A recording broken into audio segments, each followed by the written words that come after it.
औज़ुबिल्लाहि मिनश्शैतानिर्रजीम बिस्मिल्लाहिर्रहमानिर्रहीम। अस्सलाम वालेकुम नाज़रीन। 5 न्यूज़ HD और प्ले इंटरटेनमेंट HD से आपका मेज़बान शब्बीर अबू तालिब रोज़ाना की तरह इफ्तार नशरियात लेकर माह रमज़ान मुबारक की खुसूसी ट्रांसमिशन रहमत रमज़ान के साथ आपकी खिदमत में हाजिर है। आज है पाकिस्तान में 15 रमज़ान मुबारक, निस्फ रमज़ान, और दुनिया के मुख्तलिफ ममालिक में हमारे मुसलमान भाई अपने 16वें रोज़े को इख्तियार किए हुए हैं। एक बार फिर आपकी खिदमत में रूहानी कैफ सुरूर से मुज़य्यन नशरियात पेश करने की सादत हासिल कर रहे हैं, इस उम्मीद, इस तमन्ना, इस आरज़ू, इस ख्वाहिश, बल्कि इस यकीन के साथ कि आप हमारी नशरियात के ज़रिए घर बैठे माह रमज़ान मुबारक का हकीकी लुत्फ़ हासिल कर सकें। हर चीज़ कमर्शियल हो गई, हर चीज़ में दिखावा हो गया, हर चीज़ फेसबुक पे डालनी है, हर चीज़ यूट्यूब पे डालनी है, हर चीज़ टिकटॉक पे नज़र आनी चाहिए। मेरी नेकी भी इंस्टाग्राम पे नज़र आनी चाहिए, मेरे घर का सारा माहौल भी सोशल मीडिया पे नज़र आना चाहिए। सुबह से लेकर रात तक मैं क्या करता हूँ तो वो भी कमर्शियल हो गया। मैं किसी प्रोडक्ट की तारीफ कर दूँ, उसके भी पैसे ले रहा हूँ। मैं कोई प्रोडक्ट पहन रहा हूँ, उसके भी पैसे ले रहा हूँ। मैं किसी के लिए तारीफ कर रहा हूँ तो उसके भी पैसे ले रहा हूँ। मैं किसी की मदद कर रहा हूँ, उसकी भी तस्वीर होनी चाहिए। मैं अगर किसी का राज जानता हूँ तो उसके बाद उसको ब्लैकमेल करने की आदत है। मैंने हर चीज़ को कमर्शियल कर दिया। मेरी ज़िंदगी कमर्शियल हो गई, मेरा माहौल कमर्शियल हो गया। हमारा मुल्क, हमारा ये निज़ाम, इस दुनिया की मार्केटिंग का सिस्टम वो हमारी ज़ात के साथ पेवस्त हो गया, कनेक्ट हो गया। यानी मार्केटिंग और कमर्शियल के बगैर अब कुछ नहीं होता। मस्जिद का चंदा भी कमर्शियल तरीके से लिया जाता है, पोलियो के कतरे भी कमर्शियल तरीके से पिलाए जा रहे हैं। यहाँ तक कि वज़ीर आला, गवर्नर, वज़ीर आज़म, सदर, मिनिस्टर जो काम करते हैं वो खिदमत करते हैं कौम की, हमसे वोट लेते हैं, हमारे टैक्सों से तनख्वाह मिलती है, हमारे टैक्सों से कौमी असम्बली के अखराजात चलते हैं, हमारे खर्चों से सेनेट के अखराजात चलते हैं, लेकिन अखबार में इश्तिहार दे के कहते हैं हमने आवाम के लिए ब्रिज बना दिया, सड़क बना दी, ये कर दिया, वो कर दिया। हर चीज़ कमर्शियल हो गई। शादियाँ कमर्शियल हो गई। सुना है कि मशहूर लोग अपनी शादियों के कार्ड भी सेल करते हैं, क्योंकि उसमें सेलिब्रिटीज आएंगी, आपको सेल्फीज बनाने का मौका मिलेगा। लिहाजा अगर हमारे यहाँ शादी में आना है तो कार्ड आपको 75,000 रुपए का मिलेगा। शादी के साथ साथ शादी के घरेलू फंक्शन में कमर्शियल होगा। स्पॉटेड बाय, फोटोग्राफी बाय, फिर नीचे नाम होता है सलून बाय, और वार्डरोब बाय, दुल्हन का मेकअप बाय, फला फला, हर चीज़ कमर्शियल हो। हमने अपनी बेटियों को नहीं छोड़ा, बेटों को नहीं छोड़ा, अपनी माँ का ड्रेस भी नहीं छोड़ा कि उसको भी हमने कमर्शियल कर दिया। मेरे वालिद ने शेरवानी पहनी, वो भी कमर्शियल हो गई। हर चीज़ कमर्शियल। लोग मस्जिद का चंदा भी मांगते तो पहले मस्जिद की फोटो बताते। संगे मरमर से बना हुआ ये सहन है, यहाँ पर एक वजू खाना लगेगा जिसमें इटालियन के नलके लगने हैं, प्लीज़ इसके लिए आप हजरात ज़्यादा से ज़्यादा डोनेशन दें। लोग मदारिस बनाते हैं तो बताते हैं टर्किश स्टाइल का ये मदरसा मैं बना रहा हूँ, इस्लामिक सेंटर, इसके लिए चंदा दें। ये बात सही है, जो दिखता है वो बिकता है, लेकिन ऐसा भी नहीं है कि हर चीज़ दिखाई जाए या दिखवाई जाए। न जाने आगे क्या क्या होगा। दो अदाकारों की शादी होती है तो वो भी दिखाई जाती है, उसकी तशहीर होती है। यहाँ तक कि मस्जिद के मनाजिर भी आते हैं, मस्जिद हराम और मस्जिद नबवी के भी मनाजिर दिखाए जाते हैं। बताएं, जो मस्जिद नबवी और मस्जिद हराम में जाए उसकी तवज्जो काबतुल्लाह और सब्ज गुम्बद की तरफ हो या मोबाइल की तरफ या सेलिब्रिटीज़ की तरफ हो। मैं नहीं कहता, आप खुद सोचें। हमने इसको भी कमर्शियल कर दिया। किसी बड़े आदमी की शादी हो या उसके घर में कोई शादी हो तो लिस्ट जो बनती है, इसमें शहर की ये 200 शख्सियात तो होनी चाहिए। ये चेहरे नजर ना आए तो मेरी शादी कमर्शियल नहीं होगी। निकाह बड़ा आदमी पढ़ाएगा, क्यों? छोटे मौलवी का निकाह कबूल नहीं होता। निकाह तो निकाह है, शरई एतबार से सारे तकाजे पूरे हैं तो निकाह हो जाएगा, लेकिन निकाह भी कमर्शियल हो गया। और फिर जो इसमें लवाजमात हमने डाल दी, ये बांधना है, ये कलर होना चाहिए, और पेन ऐसी होनी चाहिए, पेन के ऊपर चुग्गा लगा होना चाहिए, फला होना चाहिए, सब कुछ कमर्शियल हो। पीछे कुछ ना कुछ लिखा होना चाहिए, ये भी कमर्शियल हो। ये बात मैं क्यों कह रहा हूँ? मतलब पहले एक ताना दिया जाता था, समझाने के लिए भी कहा जाता था और सिखाने के लिए भी कहा जाता था। डांट की हैसियत से या डांटने की वजह से भी कहा जाता था कि नेकी कर दरिया में डाल।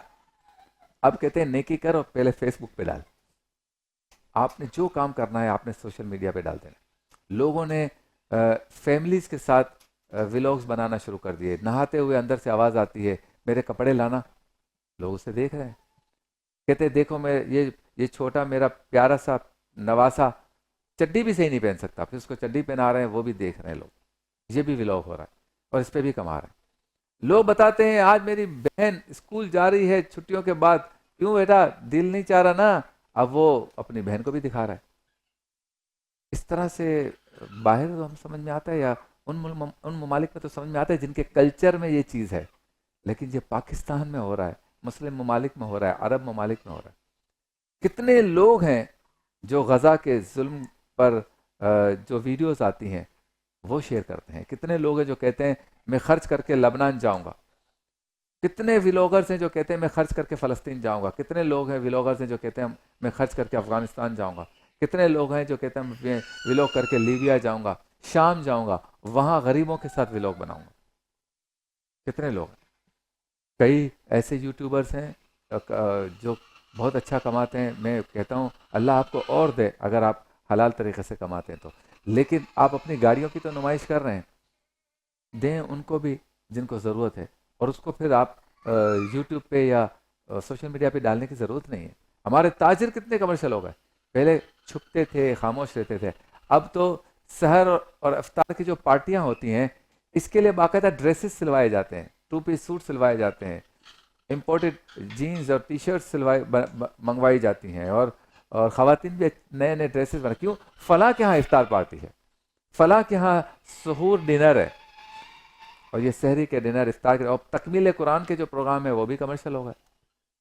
अच्छी बात, आप अपने घर पे कुरान पाक का ख़त्म करें, आपका ही का कोई रिश्तेदार बच्चा या नौजवान ख़त्म कुरान करवाए, कितनी अच्छी बात, तरगीब मिलती है। दिलों के हाल अल्लाह बेहतर जानता है। मैं हुस्न ज़न रखता हूँ कि आपकी नीयत अच्छी है, लेकिन ये भी फैशन बनता जा रहा है। सजाया जाता है अतराफ़ की गलियों को, बंगले को सजाया जाता है, फिर सारे दोस्तों को बुलाया जाता है, 6-8 डिशें होती हैं उसमें, तो ये भी कमर्शियल हो गया। आज इस इंट्रो का मकसद ये है कि हम इस दुनिया के साथ ज़रूर चलें, हम कमर्शलाइजेशन के साथ ज़रूर चलें, लेकिन हमें इसमें एक लाइन ड्रॉ करनी होगी कि हमें कितना कमर्शियल होना है। हम कहीं कमर्शलाइजेशन के चक्कर में अपने वक़ार को तो नहीं गिरा रहे, अपनी निजी लाइफ को तो नहीं ख़राब कर रहे। कमर्शियल होने के चक्कर में हम सवाब को तो ज़ाया नहीं कर रहे। कमर्शियल होने के चक्कर में हम अपनी अक़दार और अपने कल्चर को तो पर तो कंप्रोमाइज़ नहीं कर रहे। कमर्शियल होने के चक्कर में हम अपनी माँ बहन बेटी बेटे नवासे पोते पोतियाँ भांजे मामू ये सब अपनी प्राइवेसी को तो नहीं कंप्रोमाइज़ कर रहे। ये सोचना ज़रूरी है। और ये कमर्शियल कितना होगा। जैसे हम लोग हैं टेलीविज़न पे प्रोग्राम करते हैं, बाहर लेक्चर्स प्रोग्राम तकारीर, ये हमारी फील्ड है। तो हमारे भी जो सोशल मीडिया चलाने वाले लड़के हैं या चाहने वाले हैं, वो हमारी हर चीज़ को कमर्शियल कर देते हैं। लेकिन नीयत मेरी यही है कि इसमें एक लाइन ड्रॉ हो, और कोशिश मेरी भी यही होती है कि हम ऐसा कोई काम ना करें जो इन चीज़ों पे कंप्रोमाइज़ करे। तो मैं तमाम हमारे सोशल मीडिया के इन्फ्लुएंसर से, तमाम अदाकारों से, मशहूर फेमस लोगों से, सेलिब्रिटीज़ से, उलमा नातख़्वां कारी हजरात, अदाकार अदाकाराएँ जितने भी हैं, ड्रामों में काम करने वाले हैं, फिल्मों में काम करने, जितने ताजिर हैं, बिजनेसमैन हैं, इन सब से कहता हूँ, जितने पेशावर प्रोफेशनल लोग हैं, उन सब से कहता हूँ कि चीज़ों की एडवर्टाइजमेंट, अपनी अपनी एडवर्टाइजमेंट ये सब करने का आपको राइट भी है और आजकल के हिसाब से ज़रूरी भी है, लेकिन इसमें लाइन ड्रॉ करें। ऐसा ना हो कि ये कमर्शलाइजेशन हमारी ज़िंदगियों के अंदर दाखिल हो जाए और वो चीज़ें हमें दिखानी पड़े या दिखानी पड़ जाएं जिसको ना दिखाने का हुक्म है। चलते हैं अपने रन डाउन की तरफ। आओ बात करें में आज तेज़ रफ्तारी और हादसात पे गुफ्तगू होगी। नबियों की बातों में मुफ्ती इसाक मदनी हज़रत लूत अलैहिस्सलाम का तस्करा करेंगे। एहतियात लाजिम है में हकीम शाह नज़ीर आज बालों का इलाज या बालों से मुतालिक बीमारियां या बालों से मुतालिक ट्रीटमेंट और एहतियातों का तस्करा करेंगे। रमज़ान पाकिस्तान में हमारे मेहमान होंगे एहसान ट्रस्ट के रिप्रेजेंटेटिव नुमाइंदे। इफ्तार मज़ेदार में शेफ असद बनाएंगे चिकन वेजिटेबल एग रोल। आलिम टाइम और वरफान अली का जिक्र चलेगा साथ साथ, और आलिम टाइम में आज इमाम हसन रज़ी अल्लाह ताला अन्हो का तस्करा करेंगे। अजीम शख्सियत। मैं तो कहता हूँ नौजवान अगर चाहते हैं कि वो ऐसे बने तो हज़रत इमाम हसन की सीरत का मुताला करें। अगर इस दौर में भी अगर यंग एज के लड़के, बिलखुसूस लड़के, वरना लड़कियां भी, औरतें भी, बच्चे भी सब अगर चाहते हैं कि मुझे कैसा होना चाहिए, बुर्दबारी के एतबार से, हिल्म के एतबार से, समझदारी के एतबार से और नरम लहजे के एतबार से, सोच विचार दूरअंदेशी हिकमत के एतबार से कैसा होना चाहिए, तो वो बजाय इसके कि गोरों की या गैरों की के हालात ज़िंदगी, उनकी लाइफ स्टाइल को पढ़ें, वो हज़रत इमाम हसन रदी अल्लाह ताला अन्हु की ज़िंदगी को पढ़ें, इनकलाब आ जाएगा। इफ्तार की ये नशरियात है, रोज़ाना आपकी खिदमत में पेश करते हैं और रोज़ाना उस सेगमेंट की जानिब जाते हैं जिसमें हम आपसे बात करते हैं और आप हमसे बात करते हैं। घर बैठे कोई एक ख़ास मौजू होता है, चाहते हैं कि इस पर इस तरह से गौर व फिक्र हो कि किसी नतीजे पर पहुंच सके। सेगमेंट का नाम है आओ बात करें।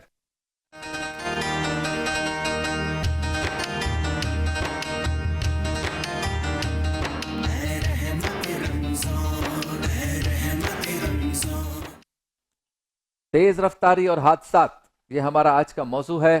कुछ हादसात बगैर तेज रफ्तारी के भी होते हैं, इसमें कोई शक नहीं। कोई और तेज रफ्तारी से आपको मार देता है, आप तो सही जा रहे होते हैं।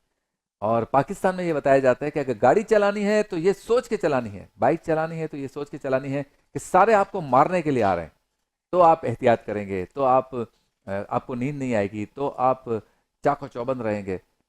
तभी आप चुस्त रहेंगे जब आपको लगेगा कि सारी ट्रैफिक जो रोडों पे चल रही है सब आपसे टकराने के लिए आ रही है। तो तेज रफ्तारी जो इख्तियार करते हैं उनका मामला दूसरा है। जो लोग गाड़ी चलाते ही तेज हैं, उनको पता नहीं किस बात की जल्दी होती है, और अगर किसी जगह 1 घंटे बाद पहुंचना है और फासला 20 मिनट का है, फिर भी तेज चलना है कि मैं 10 मिनट में पहुंच जाऊं।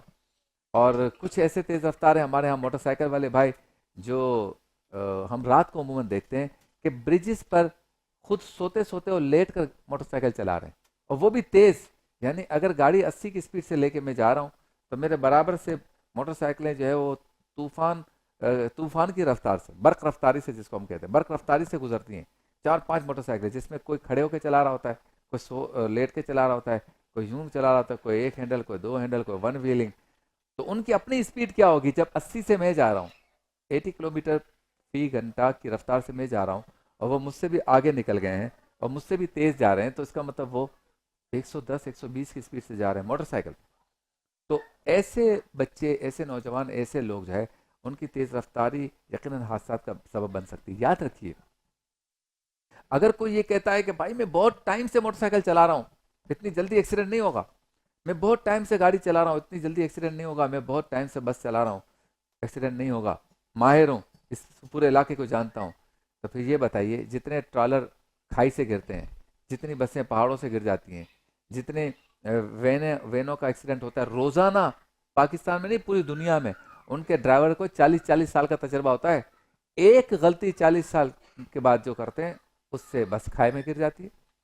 तो आप कैसे कह सकते हैं कि मैं इतने सालों से मोटरसाइकिल चला रहा हूँ, इतने सालों से गाड़ी चला रहा हूँ, मुझसे हादसा नहीं होगा। हादसा तो एक पलक झपकती है और हो जाता है। अगर आपने थोड़ी सी गलती की, 1 सेकंड की, तो हादसा हो गया। तो अगर आपकी स्पीड स्लो रखने की आदत है तो हादसा के इम्कान बहुत कम हो जाते हैं। अच्छा, फिर ये कि हादसा की वजह से 2 और नुकसान आते हैं जिसकी तरफ लोग तवज्जो नहीं करते। एक तो जान से गए, वो तो हो गया, अब इसके अलावा 2 नुकसान और हैं जिसकी तरफ तवज्जो नहीं होती, हादसे के बाद होती है। एक तो ये कि अगर आपकी गाड़ी तबाह नहीं हुई लेकिन जख्मी हो गई, जख्मी से मुराद उसको डेंट लग गए, उसके इंजन में पानी, ये वो सब, उसके रेडिएटर से पानी निकल रहा है, इंजन खराब, ये सब कुछ हो गया, गाड़ी अब मांग रही है 3-4-5 लाख का खर्चा, और वो आपके पास नहीं है। अब गाड़ी है भी और चला भी नहीं सकते। एक्सीडेंट के बाद ये होता है, गलती की वजह से। दूसरा, आप खुद, अल्लाह ने आपको जिंदगी तो दे दी, बच गए, लेकिन अगर माजूर हो गए तो, अगर माजूर हो गए तो सारी जिंदगी खुदा ना खास्ता लंगड़ा लंगड़ा के चले, या व्हील चेयर पे आ गए, या बैसाखियों पे आ गए, या हाथ ही टूट गया, एक हाथ से काम हो रहा है, या चेहरा खराब हो गया, तो कभी माफ कर सकोगे खुद को कि मेरी एक छोटी सी गलती, मैं अगर उस ट्रॉलर को जाने देता और उसके बाद निकलता, या यहाँ से निकलता, या पीछे वो हॉर्न दे रहा था उसको जगह दे देता, तो आज मैं बिल्कुल सही सलामत होता। लेकिन नहीं है, एक गलती करनी है और ये कहना है कि मैं तजर्बेकार हूं, मुझसे गलती नहीं हो सकती, मैं तेज रफ्तारी से गाड़ी चलाने में मास्टर हूं, ये दावा आपका गलत है। 40-40, 50-50 साल से पूरी दुनिया में जो एरोप्लेन चला रहे हैं, जो फ्लाइटों का ऑपरेशन चला रहे हैं, जो पायलट हैं, जो ट्रॉलर चलाते हैं, हैवी ट्रैफिक चलाते हैं, उनके एक्सीडेंट इसीलिए होते हैं 40-50 साल बाद कि वो कहीं गलती करते हैं। आप आसमान से नहीं आए, आप अच्छे ड्राइवर जरूर हैं, लेकिन इस पर इतराने के बजाय इसको बरकरार रखें। अच्छा ड्राइवर वो है जिसने पूरी जिंदगी में कोई एक्सीडेंट नहीं किया। अच्छा ड्राइवर वो है जिसने पूरी जिंदगी में किसी को मारा नहीं, यानी उसकी गाड़ी के नीचे आके कोई मरा नहीं। अच्छा ड्राइवर वो है जिसकी गाड़ी को कभी स्क्रैच नहीं लगा। अच्छा ड्राइवर वो है कि जिसकी गाड़ी से किसी और की गाड़ी को नहीं लगा। ये अच्छा ड्राइवर नहीं कि मैं चला रहा हूं, अब तक तो बचा हुआ हूं इसलिए कि मैं बहुत एक्सपर्ट हूं। सारे एक्सपर्ट होते हैं जिनके एक्सीडेंट होते हैं, जो इस वक्त कब्र में चले गए। वो सारे एक्सपर्ट होते हैं जो इस वक्त माजूर हैं। वो सारे ड्राइवर भी एक्सपर्ट ही थे जो इस वक्त एक्सीडेंट की वजह से माजूर हैं। तो आप एक और नुकसान पता है क्या करते हैं? आप तेज रफ्तारी करके अगर आप इस दुनिया से चले गए या आप माजूर हो गए, तो आप तो बर्बाद हो ही गए, आप पूरी फैमिली को बर्बाद कर गए। आप अकेले कमाने वाले थे। आपको पता है आपके ऊपर कितनी जिम्मेदारी है। ये जिस दौर से हम गुजर रहे हैं ना मेरे प्यारे नौजवानों, आप घर का असासा हैं। आप घर के वाहिद कफील हैं। आपसे घर का खर्चा चलता है। लिहाजा अगर माशरती बुराइयों में गए, उछल कूद में गए, तेज रफ्तारी, वन व्हीलिंग इसमें गए और कभी एक्सीडेंट हो गया, कहीं अरेस्ट हो गए, कोई और मामला हो गया, कोई और गलती की वजह से जिंदगी भर जेल में चले गए या दुनिया से चले गए या लंगड़े हो गए, खुदा न खास्ता माजूर हो गए, आपके घर वालों को क्या होगा? आपकी बूढ़ी माँ की दवाई कौन लाएगा? आपके बच्चों की फीसें कौन पे करेगा? आपकी बहन को स्कूल के अखराजात कौन पूरे करेगा? तो आपकी गलती से आपकी पूरी फैमिली डिस्टर्ब भी होगी और सफर करेगी। वो उस माँ से पूछें जिसका बच्चा सुबह गया है काम से, वापस आ रहा था तो इंतजार कर रही थी कि आज वो उनके लिए उसके लिए समोसे बनाए हैं तो मेरे हाथ से समोसे खाएगा। आज तनख्वाह लाएगा तो बेटी की फीस हो जाएगी। आज तनख्वाह लाएगा तो घर का किराया पे करेंगे। उस माँ को कोई कहे बुरी खबर है, आपका बेटा जो है वो तेज रफ्तारी से मोटरसाइकिल चला रहा था और ब्रिज पे उसका एक्सीडेंट हो गया, उसका भेजा फट गया खुदा न खास्ता, और वो इस वक्त सिविल हॉस्पिटल में है, डेड बॉडी उसकी पड़ी हुई, आके देख जाएं। खुदा न खास्ता मेरे मुंह में खाक। तो क्या हाल होगा घर वालों का? या आप बच गए और सारी जिंदगी बात नहीं कर सकते, चल नहीं सकते, बैठ नहीं सकते, उठ नहीं सकते। आप घर के वाहिद कफील थे, अब आप पे खर्चा करने के लिए कोई और इंतजाम करना पड़ेगा कि आपको जिंदा कैसे रखें, आपकी दवाइयों के और आपके रहने सहने के अखराजात कैसे पूरे करें। ये तेज रफ्तारी के नुकसान हैं जिससे हादसा होते हैं। तो मेरे बच्चों, मैं आप तमाम से मुअद्दिबाना अर्ज भी कर रहा हूँ और भाई की तरह भी अर्ज कर रहा हूँ, बेटे की तरह भी अर्ज कर रहा हूँ, मतलब एक साथी की तरह अर्ज कर रहा हूँ कि प्लीज गाड़ी एहतियात से चलाएं। कोशिश करें आधी रात को भी आप जा रहे हैं तो सिग्नल ना तोड़ें। अगर इसका खतरा नहीं है तो हमारे कराची या पाकिस्तान में कि कोई गन पॉइंट पे आपका मोबाइल या गाड़ी छीन जाएगा, कोशिश करें ना तो। रात के एक्सीडेंट बड़े खतरनाक होते हैं। हम कभी कभी सोचते हैं पूरा रोड खाली है, चलो भाई किसी सिग्नल पे नहीं रुकना, कोई देख ही नहीं रहा ना कोई आ रहा है। जब आप ये सोच रहे हैं तो साइडों वाले भी यही सोच रहे हैं कि इस रोड पे कोई नहीं आ रहा, और दोनों टकरा जाते हैं। बहुत खतरनाक एक्सीडेंट होता है रात। एहतियात से चलाएं। आप अपनी बीवी के लिए बहुत ही ज़रूरी शौहर हैं। आप अपने बच्चों के लिए बहुत ही ज़रूरी बाप हैं। आप अपनी माँ के लिए बहुत ज़रूरी बेटे हैं। आप इस कौम के लिए ज़रूरी हैं। आप काम करेंगे, आगे बढ़ेंगे। और फिर ये कि कभी कभी आपकी गलती से आप तो बच जाते हैं। आपने गाड़ी अपनी जिसके ऊपर मारी है वो इस दुनिया से चला गया तो सारी ज़िंदगी ये आपको सोने नहीं देगी। ये हरकत आपको सारी ज़िंदगी नहीं सोने देगी कि आप तो बच गए, आपने एक घर का चिराग घूल कर दिया। अल्लाह ताला हम सबको अमल की तौफीक अता फरमाए। और मुफ्ती इसाक मदनी साहब से भी पूछेंगे कि तेज़ रफ्तारी और हादसा से मुतालिक वो क्या तरगीब देना चाहेंगे। जी मुफ्ती साहब। देखिए, तेज़ रफ्तारी का ताल्लुक ना यहाँ से है आपके जहन से। अगर आपने कहीं पर मिसाल के तौर पर 3 बजे का वक्त है आपके पहुँचने का, या ऑफिस में आपने सुबह पहुँचना है 8 बजे 9 बजे, तो होना ये चाहिए कि आप अपना सफ़र का ड्यूरेशन देखें। भाई मुझे 10-12 किलोमीटर जाना है तो भाई 20 मिनट लगेंगे, तो आप 10 मिनट ज़रा पहले निकल जाएं, हाँ ताकि 5-7 मिनट पहले जगह पे पहुंच जाएं। लेकिन मैं इस कौम में देखता हूं कि हमारे यहाँ अगर किसी को 8 बजे पहुंचना है और उसका 15 मिनट का सफ़र है ना, तो वो 7:45 पे नहीं निकलेगा, वो 7:48 पे घर से निकलेगा।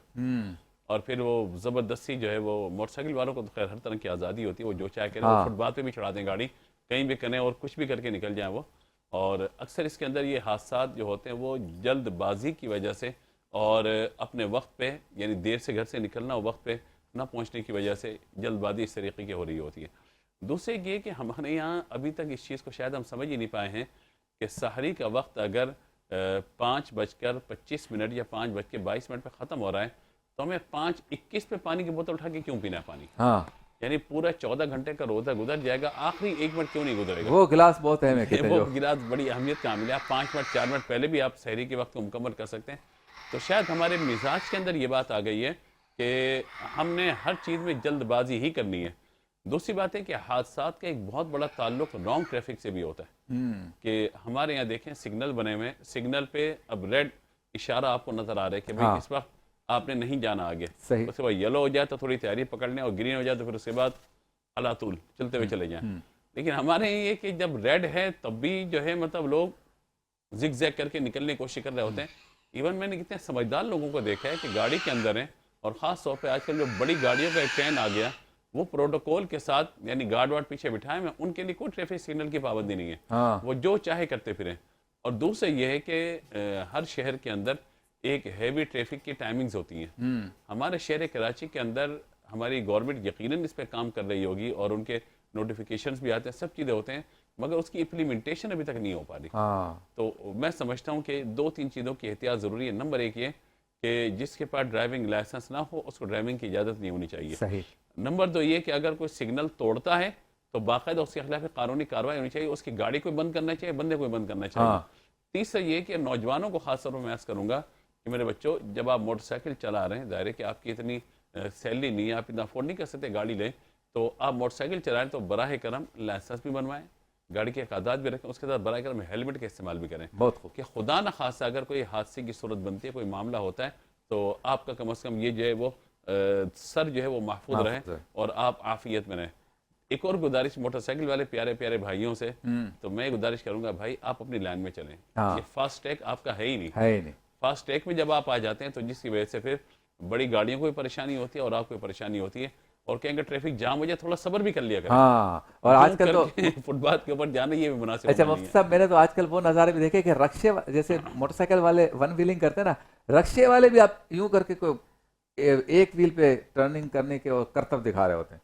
और एक और चीज़ मुझे मेरे दोस्त ने बताई कि एक लड़का हमारे इलाके में था, वो साइकिल बहुत अच्छी चलाता था, यानी वो जब साइकिल चलाता था पूरी साइकिल वो खुद भी हिलता था, और वो इस तरह से गाड़ी चलाते चलाते ट्रक को उसने ओवरटेक किया। किसको? साइकिल ने किसको ओवरटेक किया? ट्रक को। और फिर ट्रक ड्राइवर को मुंह घुमा के कहता है, ओए देखता नहीं है, अभी मर जाता।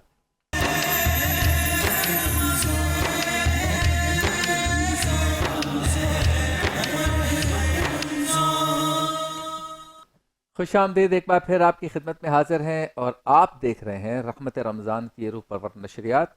और चलते हैं उस सेगमेंट की जानिब जिसमें हमारे बहुत ही प्यारे मुफ्ती मोहम्मद इसाक मदनी साहब हमारे सामने अल्लाह के नबियों में से किसी एक नबी का तस्करा करते हैं। आज तस्करा होगा हज़रत लूत अलैहिस्सलाम का। सेगमेंट का नाम है नबियों की बातें।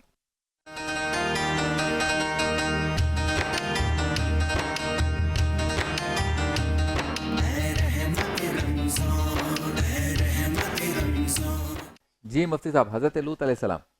बिस्मिल्लाहिर्रहमानिर्रहीम। हज़रत लूत अलैहिस्सलाम का जिक्र हम कर रहे हैं। हज़रत लूत अलैहिस्सलाम हज़रत इब्राहीम अलैहिस्सलाम के भतीजे हैं।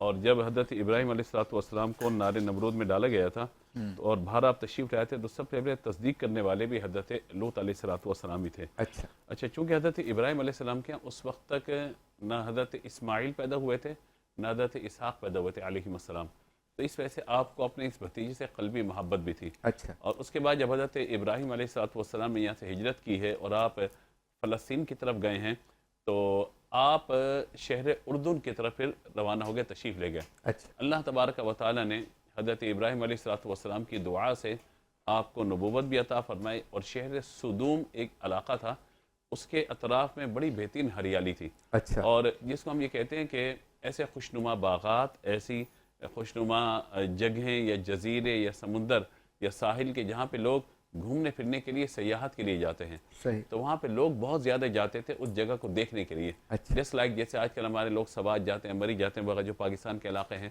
खूबसूरत, अल्लाह उन इलाकों की खूबसूरती में और इजाफा करे। आमीन। और जो वहाँ के मकामी हैं उनको इन सयाहों की कदर की भी तौफीक अता फरमाए। हाँ। और इनके लिए सहूलियात भी पैदा करें वो, क्योंकि सयाहत हमारे एक बहुत बड़ा मामला है जो अभी तक हमारे यहाँ एक बहुत अच्छी इंडस्ट्री नहीं बन पाई है। तो दुनिया भर में दायरे की इंडस्ट्री है, तो ये लोग भी वहाँ पे जाते थे सयाहत के लिए, बाग देखते थे, वहाँ पे रहते थे और जब गर्मी का मौसम होता था तो लोग इन अपनी इलाकों से निकलकर, अपनी जगहों से निकलकर वहाँ पे जाया करते थे। जैसे जस्ट लाइक आज भी ऐसा होता है कि लोग गर्मी के मौसम में यहाँ से निकल के ठंडे इलाकों की तरफ जाते हैं। तो हज़रत लूत अलैहिस्सलाम ने वहाँ पर अपनी कौम को नसीहत फरमाई, उन्हें अल्लाह की तरफ दावत दी। तो उनके कोई 33 आमाल थे जिनका जिक्र आया। अच्छा। और इशारतन तो बहुत सारी जगहों पर है, तफसीली मकामात जो कुरान पाक में 8 जगह पर अल्लाह तबारक व तआला ने आपका जिक्र फरमाया। सूरह आराफ में है, सूरतुल हूद के अंदर है, सूरह हिजर के अंदर है, सूरह शुआरा, सूरह नबल, सूरह अनकबूत, सूरह साफात और सूरह कमर। ये 8 सूरतें कि जहाँ पे हज़रत लूत अलैहिस्सलाम और आपके कौम के वाक़यात को बितफ़सील अल्लाह तबारक व तआला ने जिक्र फरमाया। अच्छा। उनमें 2 बड़ी बुराइयाँ थी, बाकी तो और भी बुराइयाँ थी, लेकिन 2 बड़ी बुराइयाँ थी। एक तो कॉमन जो बुत परस्ती है उसका मामला था। दूसरा ये था कि उनके यहाँ एक अमल लूत था। अमल लूत की मुराद ये है कि यानी कौम लूत की जो बुराई थी वो ये थी कि मर्दों के साथ बदफेली करना, ये उनके यहाँ बड़ी बुराई थी। यानी अपनी अजवाज को छोड़ के, ख़वातीन को छोड़ के, बीवी को छोड़ के वो मर्दों के साथ और नौजवान बच्चों के साथ बुरे अफ़आल और बुरे आमाल किया करते थे। और हज़रत लूत अलैहिस्सलाम ने उन्हें नसीहत भी फरमाई कि तुम्हारा ये अमल मुनासिब नहीं है, अल्लाह की नाराज़गी का सबब है। अच्छा, जब वो देखा उन्होंने कहते लूत अलैहिस्सलाम इस पर बहुत ज़्यादा हमें जो है नसीहत कर रहे हैं, तो उन्होंने एक और बुरा काम शुरू कर दिया। वो ये किया कि वो लोग जो सयाहत के लिए आ रहे होते थे उनको पहले आने का मौका दे। वो जब आ जाते तो जहाँ वो क़याम पदीर होते थे उनकी क़याम गाहों में जाते थे, उनका माल लूट लेते थे और उन्हीं के साथ बुरा फेल शुरू कर देते थे। यानी गोया कि जो आबादी बस्ती से हट के थोड़ा सा साइड पे जो उनके लिए सयाहत खानों के अंदर मकानात बने हुए थे वहाँ पे उन्हें एक काम शुरू कर दिया। तो फिर ये हुआ कि अल्लाह तबारक व तआला ने फरमाया कि देखो अल्लाह ने तुम्हें इतने बेहतरीन बागात अता फरमाए, इतने बेहतरीन फल भी अता फरमाए, इतना सब कुछ अता फरमाया, लेकिन तुम इन चीज़ों को छोड़कर इन चीज़ों की तरफ आ रहे हो। तो एक वक्त रहा कि आप समझाते रहे, नसीहत कर, लेकिन उनके दिल पे इस नसीहत का कोई असर नहीं हुआ। यहाँ तक कि अल्लाह तबारक व तआला ने उन पर आज़ाब को नादिल करने का इरादा फरमा दिया। और उन पर आज़ाब की पोजीशन ये बनी है कि हज़रत जिब्रील अलैहिस्सलाम को अल्लाह तबारक व तआला ने हुक्म फरमाया कि आप जाइए और इस बस्ती को अपने परों पर उठाइए। अच्छा। यानी बिल्कुल नीचे जैसे होता है, हम नीचे किसी हाथ डाल के ऊपर उठा लेते हैं, तो जिब्रील से इस बस्ती को अपने परों पर उठाते हैं और ऊपर ले जाते हैं। अच्छा। ऊपर ले आके आसमान तो ले आके उसको बिल्कुल उलट देते हैं। अल्लाह। और उसके बाद अल्लाह ताला ने इस कसरत से पत्थरों की बारिश फरमाई है कि उस कौम में से कोई भी शख्स बाकी नहीं रहा। जो मुसलमान थे वो ईमान वाले हुए, लेकिन सब के सब बर्बाद हो गए। लेकिन ये बात समझने की है कि आज भी वो अमल कहीं ना कहीं हमारी कौम के अंदर मौजूद है। मर्द का मर्द के साथ, औरत का औरत के साथ बदफेली करना ज़ाहिर है कि इसको शदीद तरीन गुनाह कहा गया। और यहाँ तक फुक़हा ने उसकी सदा बयान फरमाई है कि एक दीवार के नीचे उनको खड़ा किया जाए और दीवार उनके ऊपर डाल दी जाए, ताकि वो हलाक बर्बाद हो जाए और ये अमल जो है फिर ख़त्म हो जाए। तो कहीं भी ये अमल हो, इस अमल की मजम्मत ही होनी चाहिए और इस अमल की हौसला शिकनी होनी चाहिए। और अल्लाह तबारक व तआला ने जो जायज़ तरीक़े से ख्वाहिशात को पूरा करने का निकाह का सिलसिला रखा है उसको बाकी रखना चाहिए, उससे इस्तिफ़ादा करना चाहिए। क्या बात है।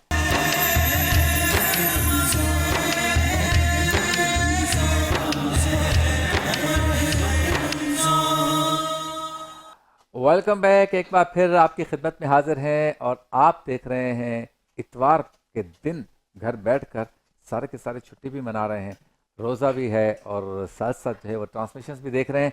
हमारी ट्रांसमिशन है रमज़ान मुबारक की प्योर ट्रांसमिशन और इसमें सारी चीज़ें, सारे लवाजमात हम पूरे करने की कोशिश करते हैं। और हमारे जो घरों के मसाइल हैं, सेहत के मसाइल हैं, माशरे के मसाइल हैं, वो शरई मसाइल हैं, खाना पीना भी सिखा रहे हैं, बता रहे हैं और सारी चीज़ें मतलब इसमें मौजूद हैं। और अभी नबियों की बातें की हमारे मुफ्ती इसाक साहब ने। अब चलते हैं उस सेगमेंट की जानिब जो आपकी हमारी सेहत से मुतालिक है। और इस सेगमेंट में हमारे बहुत ही प्यारे हकीम शाह नज़ीर साहब हमें आपको बताते हैं बीमारियों से एहतियात किस तरह करनी है। सेगमेंट का नाम है एहतियात लाजिम है।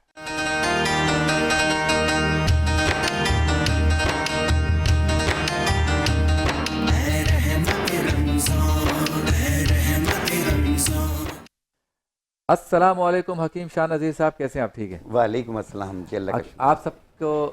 आप सबके इल्म में ये बात लानी थी कि हकीम साहब की दुकान खुल गई है। आज माशाल्लाह ये इन्होंने मुझे कहा कि शब्बीर भाई मैं बालों का आज मामला है, बालों से मुतालिक एहतियातें बतानी है, बालों का इलाज, बाल गिरते हैं, बालों की अफजाइश और अफजाइश के साथ साथ उनकी हिफाजत, इस पर बात करनी है। तो मैं कुछ चीज़ें बना कर दिखाना चाहता हूँ। जी जी। तो मैंने अपनी टेबल इनको दे दी है और इन्होंने टेबल पे चीज़ें सजाई हैं, आपको अच्छी तरीके से सारी बातें बताएंगे। अच्छा, पहले तो हकीम साहब ये बताएं, एक अरसे पहले तक बालों से मुतालिक लोग इतने कॉन्शियस नहीं थे, इतना ध्यान नहीं था, इतना ख्याल नहीं रखते थे। आपने महसूस किया 10-15 साल से बालों से मुतालिक ज़्यादा लोगों में एहतियात आ गई? देखिए, जब से अपने आप पे लोग तवज्जो देने लगे, पहले इतनी तवज्जो की बात नहीं होती थी, हर जगह निकल जाते थे, और दूसरा ये था कि इतना पोल्यूशन भी नहीं था। अब जो है मौसम में तब्दीली आई है, और साथ में ये है कि हवा में भी चेंजिंग्स हैं, हम जो ग़िज़ाएँ खा रहे हैं उसके जायके में चेंजिंग्स आ गई हैं, और पानी का जायका जो है वो तक चेंज हो रहा है। सही। अब वो जायका नहीं है जो पहले हुआ करता था, तो इसलिए आपकी बॉडी में उसकी चेंजिंग्स आती हैं, और उसमें हार्मोनल चेंजिंग्स भी हो जाती हैं, जिसकी वजह से जो है वो बाल गिरना शुरू होते हैं। सही। और कुछ हार्मोन्स ऐसे होते हैं कि जब उसमें चेंजिंग्स आती हैं तो उसमें सर के बाल गिर रहे होते हैं, जिस्म के बाल बढ़ रहे होते हैं। हाँ, ये स्पेशली तौर पे ख़वातीन में होता है, उनकी ये चिन पे यहाँ पे बाल निकल आते हैं, गर्मी की शिद्दत ज़्यादा फील होने लगती है, और उसकी वजह से सर के बाल गिर रहे होते हैं। और एक होती है विरासत से बालों का गिरना, ख़ानदानी, जैसे गंजपन हो गया, और इसमें यह है कि ननियाल दधियाल में गंजपन है तो फिर वो बच्चों में भी आता है ये। सही। और इसके अलावा जब हार्मोनल चेंजिंग्स होती हैं, या किसी को पानी सूट नहीं कर रहा, या मौसम की वजह से, या डेंगू मलेरिया किसी वजह से बुखार हुआ, या पीसीओ या डायबिटीज़, इनकी वजह से भी बाल गिरते हैं। तो यूँ करते हैं तो लटें निकल रही होती हैं, और बाल इतने पतले होते हैं कि कोई बन ही नहीं रहे होते हैं, 2 मुँह बाल हो रहे होते हैं, बालों का आधा बाल टूट रहा है, बास के जड़ से निकल रहे हैं, बेड पे सोते हैं तो बेड पे बाल हैं, वॉशरूम में तो वॉशरूम में बाल हैं। तो यानी बालों का गिरना बहुत ज़्यादा है। सर खाली खाली नजर आता है, मांग निकालते हैं तो चौड़ी मांग निकलती है। तो उसको ठीक करने के लिए एक छोटा सा फार्मूला, बहुत ही आसान है, आप अपने घर पे बना सकते हैं। वाह। तो आपने लेना, आपने कलौंजी को देखा होगा, बहुत मशहूर है, ये उसका ऑयल है, कलौंजी का ऑयल। ये आपने लेना है आधा पाव, ये आधा पाव की 120 ml। आप एक छिटांग भी ले सकते हैं। सही। मेहंदी के बीज होते हैं, ये उनका तेल है, मेहंदी के बीजों का तेल, जिसे रोगन तुख्म हिना कहते हैं। ठीक है। ये भी आधा पाव। ठीक है। तिल का तेल आधा पाव। सिर्फ 3 तेल हैं ये, कलौंजी का तेल आधा पाव, मेहंदी के बीजों का तेल आधा पाव, तिल का तेल आधा पाव। ठीक है। इसमें हम डालेंगे 1 चाय वाला चम्मच सुरमा, जो आंखों में लगाते हैं। जी, आंखों में लगाते हैं। वाह वाह वाह। और ये है बालछड़। बालछड़। ये 1 इंच का टुकड़ा डालेंगे आप इसमें, और इसे 1 घंटा धूप में रख लें। ठीक है। आपका तेल तैयार हो गया। इसके बाद लगाना कैसे? और ये तेल घर पे लाके बोतल में भर लें, और सिर्फ बालों की जड़ों में लगाएं। 2 घंटे के बाद धो लें, या रात को लगा लें, सुबह धो लें, 1 दिन छोड़ के। आप 10-12 दिनों में देखेंगे बाल गिरना, झड़ना, ये सब दूर हो जाएगा। उसके बाद घने होना और उगने शुरू होंगे। आप अपनी ख्वाहिश के हिसाब से अपने बालों को लंबा कर सकते हैं। अच्छा, अगर औरतें भी लगा सकती हैं? मर्द और लेडीज दोनों लगा सकते तो मर्द के बाल अगर फ्रंट खाली होता है तो फिर क्या? नहीं, ये फ्रंट खाली हो रहा है, बैक खाली हो रही है, ये सब बढ़ने शुरू, रीग्रोथ होगी। और दूसरा, हर महीने 1 इंच बाल बढ़ेगा आपका। अच्छा, जाहिर बात है, आपको बाल कटवाते भी तो हो ना। तो अपने हिसाब से बाल कटवा। अच्छा, मर्द भी औरतें भी मुतासिरा जगहों पे लगाएं या जनरली? नहीं, पूरे सर पे लगाएं। ये 5 साल से लेके 70 साल तक के लोग लगा सकते हैं। इसमें जरूरी नहीं है कि एज वाइज हो, ये 5 साल बच्चे को भी लगा सकते हैं जिनके बाल बढ़ाना चाह रहे हैं। अभी आपने जितना बनाया है, ये कितने दिन चल सकता है? यार, ये अगर आधा पाव लेंगे तो तकरीबन ये 1.5 पाव बन जाएगा। 1.5 पाव तेल आपका आराम से 2-2.5 महीना तो चलना चाहिए। 2-2.5 महीने चल जाते, क्योंकि एक दिन एक सर पे 2-2.5 महीना, 3 महीना आराम से चल जाएगा। एक दिन छोड़ के एक दिन लगाना। अच्छा, इस कुछ बालों के प्रोडक्ट हकीम साहब ऐसी है कि जिसको लगाने से लोग शिकायत करते हैं कि खारिश शुरू हो जाती है। देखें, वो उस सूरत में होती है जब आप कोई केमिकलाइज वाली चीज़ इस्तेमाल करेंगे। अब मैंने ये 3 ऑयल डाले हैं, ये नेचुरल, इसमें जो चीज़ डाली है वो नेचुरल है, कोई केमिकल नहीं है। और याद है, कोई केमिकलाइज चीज़ इस्तेमाल करोगे वो सर में ईचिंग, खारिश पैदा करती है। करेगी। अगर इससे या किसी से भी खारिश वगैरह हो तो छोड़ देनी चाहिए? नहीं, इससे नहीं होगा, खारिश होगा ही नहीं। और अगर बिलफर्ज कोई आपको एलर्जी की प्रॉब्लम है तो उसकी कोई मेडिकेशन अगर आपका कोई डॉक्टर देता आप यूज़ कर लिया करें। और वैसे भी आपको बालों को ठीक करने की खारिश ही है। हाँ, तो इस खारिश को दूर करने के लिए थोड़ी अगर खारिश हो भी जाए तो कोई मसला नहीं है। नहीं, इंशाल्लाह। देखना कितनी दुआएं हमारे साथ होंगी लोगों की, इंशाल्लाह। अच्छा, मैं ये भी पूछना चाहता हूँ कि जो छोटे बच्चे होते हैं ना, जो अभी पैदा हुए हैं, महीना 2 महीने के, बाज़ औक़ात माएँ कहती हैं यार इसके आधा सर क्यों खाली है, ऐसा ना हो कि ये बड़ा हो तो भी आगे बाल ना आए। तो ये भी क्या कोई बीमारी है या वक्त के साथ साथ हो जाते हैं परेशान? नहीं, देखें, जो बच्चे पैदा होते हैं ना, उनका सर कच्चा होता है। और आपने देखा होगा चिड़िया के बच्चे भी पैदा होते हैं तो सारे गंजे होते हैं, वो जो परिंदों की चीज़ों के होते हैं। इसी तरह इंसान के भी हैं।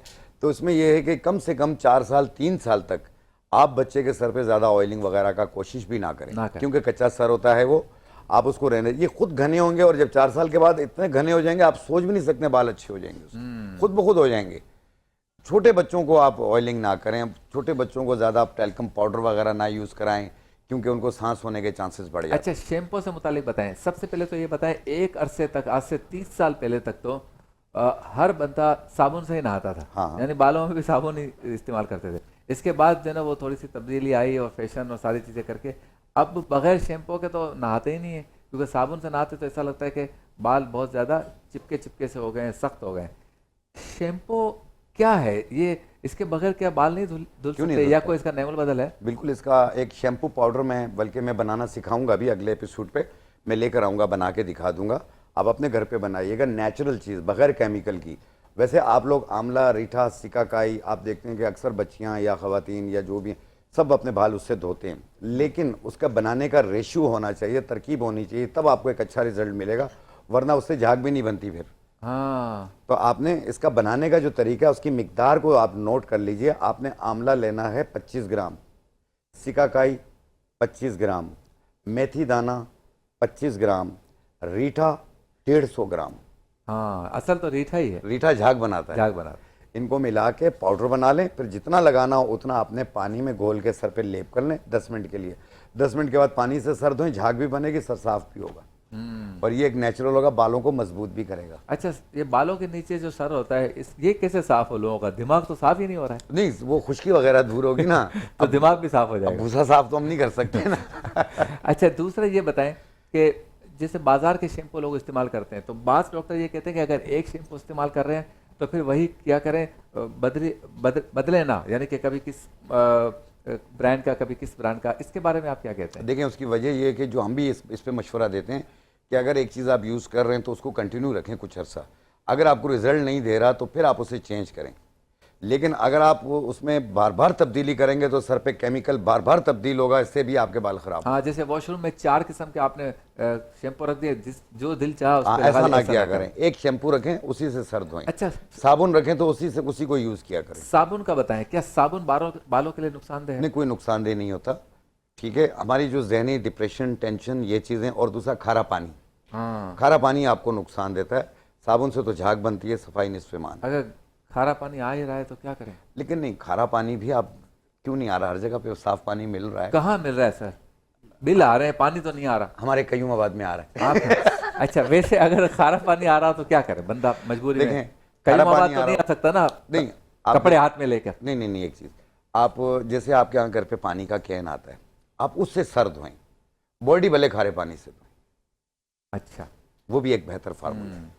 यानी खारे पानी को मीठा करने का तो कोई फार्मूला है ही नहीं। फार्मूला नहीं है, देखिए उसका पूरा प्लांट होता है, फिर वो कौन इतना खर्चा करे। हाँ। इससे बेहतर है कि आप चलें, आप खारा पानी यूज़ कर रहे हैं वो तो कीजिए, लेकिन सर धोने के लिए आप जो फिल्टर का पानी, या आप फिर एक और हल है कि जिस जिनके घर में खारा पानी आता है वो साबुन, तौलिया और कपड़े लेके कयूमाबाद आ जाए। अच्छा जी, कलमात आखिर, बालों की हिफाजत, मोटरसाइकिल चलाने वाले और जो बच्चियां हमारे सुबह कोचिंग के लिए या पढ़ने के लिए सुबह से निकलती हैं उनके लिए, या जो हमारे बच्चे नौजवान फूड डिलीवरी का काम करते हैं, उन सब के लिए बालों की हिफाजत कैसे करें? देखें, एक तो हेलमेट का इस्तेमाल करें आप, सबसे पहले ये कोशिश कीजिए सर ढांक के रखें आप, और दूसरा ये है कि हर वक्त ढांपे भी ना रखें। जहां आपका काम हो गया वहां आप उतार लिया करें इन्हें, ताकि इनको ऑक्सीजन मिले, इनको हवा मिले आपकी।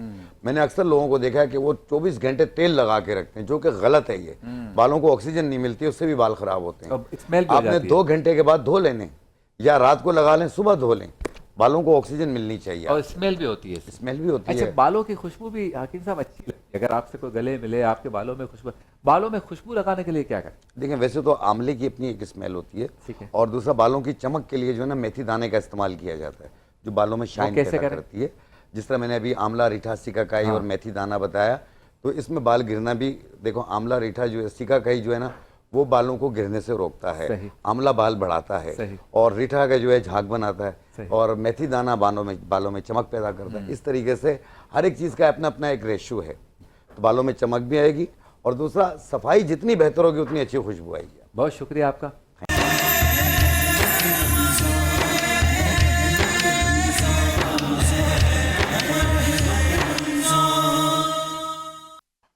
खुशामदीद, एक बार फिर आपकी खिदमत में हाजिर हैं और रहमत रमज़ान की ये नशरियात आप देख रहे हैं। इफ्तार नशरियात बराह रास्त। संडे आज है 15 रमज़ान मुबारक और पाकिस्तान की जो खिदमत करते हैं, पाकिस्तान से प्यार करते हैं, पाकिस्तान के लोगों की जो खिदमत करते हैं, अपने इस सेगमेंट में मेरे मेहमान होते हैं। चाहता हूँ उनसे जानने की कोशिश करें वो किस तरह से खल्क़े खुदा की खिदमत करते हैं, पाकिस्तानियों की खिदमत करते हैं और मैं आप हम सब मिलकर उनके लिए क्या मदद कर सकते हैं, हेल्पिंग हैंड बन सकते हैं। सेगमेंट का नाम है रमज़ान पाकिस्तान।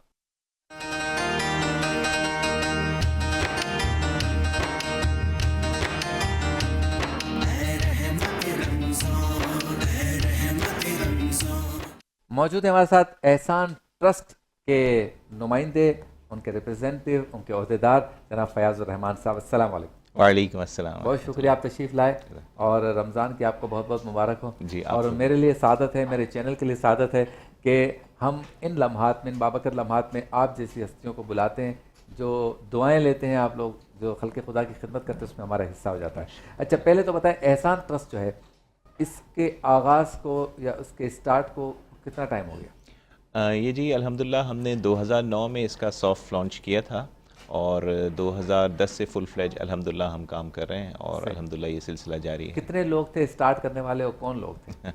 देखिए, इसके थोड़ा सा हिस्ट्री है। अल्हम्दुलिल्लाह इसको इनिशिएट करने में मीज़ान बैंक लिमिटेड का बहुत बड़ा हाथ है। अच्छा। मीज़ान बैंक लिमिटेड, उनके जो शरिया बोर्ड है, उनकी इंस्ट्रक्शंस पे कि जो इस्लामिक बैंक के पास जो चैरिटी फ़ंड होता है, हाँ। उसकी प्रॉपर यूटिलाइजेशन के लिए फिर ये ट्रस्ट कायम किया गया। अच्छा। और इसका बेसिक मकसद ये था कि पाकिस्तान में जो भी बच्चे आला तालीम हासिल करना चाहते हैं इंटरमीडिएट के बाद, अपनी choice of program bachelors, masters, MS, MPhil, PhD level में और किसी भी फील्ड में, चाहे वो इंजीनियरिंग हो, मेडिकल साइंसेज हो, मैनेजमेंट साइंसेज हो, लॉ हो, सोशल साइंसेज हो, वो पढ़ना चाहते हैं लेकिन उन्हें माली मुश्किलात का सामना है, फ़ीस के अदायगी के हवाले से इश्यूज़ हैं। अच्छा। तो उनको हम हेल्प करें, लेकिन एक इस तरीके से कि जिससे एक सस्टेनेबल मॉडल भी हो और बच्चे को किसी किस्म की एक्सप्लॉयटेशन ना हो और उसकी फ़ीस का जो मसले मसाइल हैं वो हल हो जाएं आसानी से।